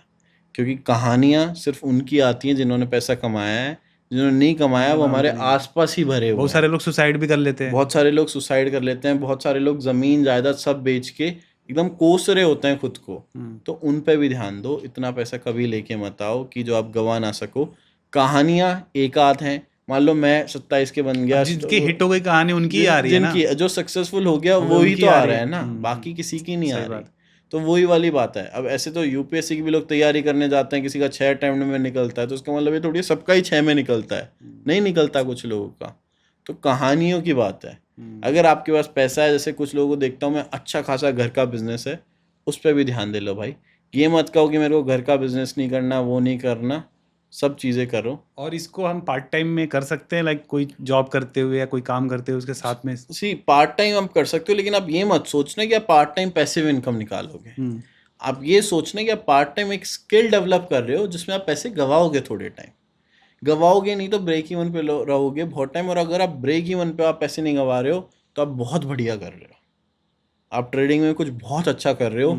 अगर आप पैसे नहीं गंवा रहे हो, कमा नहीं रहे हो, वो उससे फर्क नहीं पड़ता, लेकिन गंवा नहीं रहे हो। तो जो नए लोग आना चाहते हैं उनके लिए इसके अलावा, लाइक कि एंट्री के अलावा 3 सुझाव क्या दोगे जो भी नए लोग हैं, ट्रेडिंग करना चाहते हैं, पहला, सीखना चाहते हैं? उधार के पैसे मत लेके आना। ठीक है। दूसरा, किसी इन्फ्लुएंसर की बात मत सुनना। तीसरा, बहुत ज़्यादा ज्ञान नहीं बटोरना, वो ही ज्ञान लेना जितना खुद को समझ आए, जितना खुद झेल सको। मार्केट में चारों तरफ ज्ञान ही ज्ञान बिखरा पड़ा है। सक्सेसफुल होना ज़रूरी नहीं है आपको सारा ज्ञान चाहिए। एक चीज़ जिस पे आप ईमानदारी से मेहनत करोगे, खुद की गलतियों से सीखोगे, तो आप प्रॉफिटेबल हो जाओगे। ट्रेडिंग में it is not you versus market, it is you versus you. आप अपने आप से लड़ाई कर रहे हो। अगर आप अच्छे इंसान हो, अगर आप किसी का बुरा नहीं चाह रहे, ये चीज़ें बहुत इंपॉर्टेंट होती हैं। अगर आप किसी के बारे में बुरा नहीं बोल रहे, अब कोई जिसका जो बिज़नेस है, जो जैसे चला रहा है, कोर्स बेच रहा है, एफिलिएशन कर रहा है, वो अपनी जगह पे अपने घर वाले के लिए बहुत अच्छा कर रहा है। तुम किसी के लिए बुरा मत बोलो, अच्छे इंसान बनो, क्योंकि अच्छे इंसान के साथ अच्छा होता है और वो अच्छी जगह दिमाग लगाता है। जो सेकंड पॉइंट आपने बोला कि इन्फ्लुएंसर्स की मत सुनो, तो सीखेगा कहाँ से वो? इन्फ्लुएंस सीखने वाले, मैं ये नहीं कह रहा कि इन्फ्लुएंसर जो सिखाओ, मैं कह रहा हूँ वो सीख लो, सुनो मत कि वो ऐसे कह रहा है इस पे कर लो, ये कर लो, वो नहीं। सीखो, 5 जगहों से सीखो। सर आप खुद बताइए, अगर कोई बंदा यूपीएससी की पढ़ाई करने जाता है, वो सीधे एक ही कोचिंग थोड़ी जाता है, वो किताबों से सीखता है, वो न्यूज़पेपर से पढ़ता है, वो 10 जगह सीखने के लिए, ट्रेडिंग के लिए भरा हुआ है। आप काम की चीज़ उठाओ। हो सकता है मैंने जहाँ जहाँ से सीखा, मैंने अलग अलग लोगों से सीखा, सबने मेरे को अच्छा नहीं सिखाया, इन सब में एक ना एक खूबी तो थी ना। किसी ने मेरे को साइकोलॉजी का आरआर बताया, किसी ने मेरे को ट्रेडिंग का टाइम फ्रेम देखना बताया, किसी ने वो। अब वो मैं ये नहीं कहता मैंने एक जगह से सीखा, सब ने कुछ ना कुछ दिया है। लेने वाला होना चाहिए, सही जगह से सीखना, सीख मिल ही जाती है। बराबर। ये वाला। ठीक है, thank you so much Tushar भाई, थैंक यू बहुत सो ही मच अच्छा लगा सतीश आपसे भाई। बात करके। Thank you so much and I for hope कि ऑडियंस को भी मज़ा आया होगा। भाई साहब देखो, सिर्फ स्टोरीज से इंस्पायर नहीं होना है, चीज़ों को सीखो, बारीकियों को सीखो। और भाई ने जिस तरीके से अपनी जर्नी शेयर करी है, मैं पूरा फील कर पाया कि इनिशियली हम लोगों ने भी बहुत प्रॉफिट मारा था और एक ही रात में सारे प्रॉफिट चले गए थे। तो मैंने तो रिलेट किया भाई। एंड इतनी कम एज में आप इतना बढ़िया कर रहे हो, और ये सारी चीज़ें आपकी मेहनत की वजह से ही हुई हैं। तो दोस्तों, कुछ भी अगर आपको लगता है कि और इसके अलावा कोई सवाल पूछना हो भाई से, तो आप इनके मैं सोशल मीडिया प्रोफाइल्स के लिंक मैं दे दूंगा, तो आप वहाँ से इनसे कनेक्ट कर सकते हो। थैंक यू वंस अगेन जी। और एक और बात हम्म। कि कहानियां छोटे शहरों से आती हैं, किससे बड़े शहरों से आती हैं। तो दोस्तों, चैनल पे अगर आप नए हो तो सब्सक्राइब जरूर करना, और इस वीडियो को शेयर करो, लाइक के बिना मत जाना, क्योंकि हम यहाँ पर ऐसे ही इंस्पायरिंग लोगों को बुलाते रहते हैं। मिलते हैं किसी और एपिसोड में, तब तक के लिए आप जहाँ भी रहो मचाते रहो।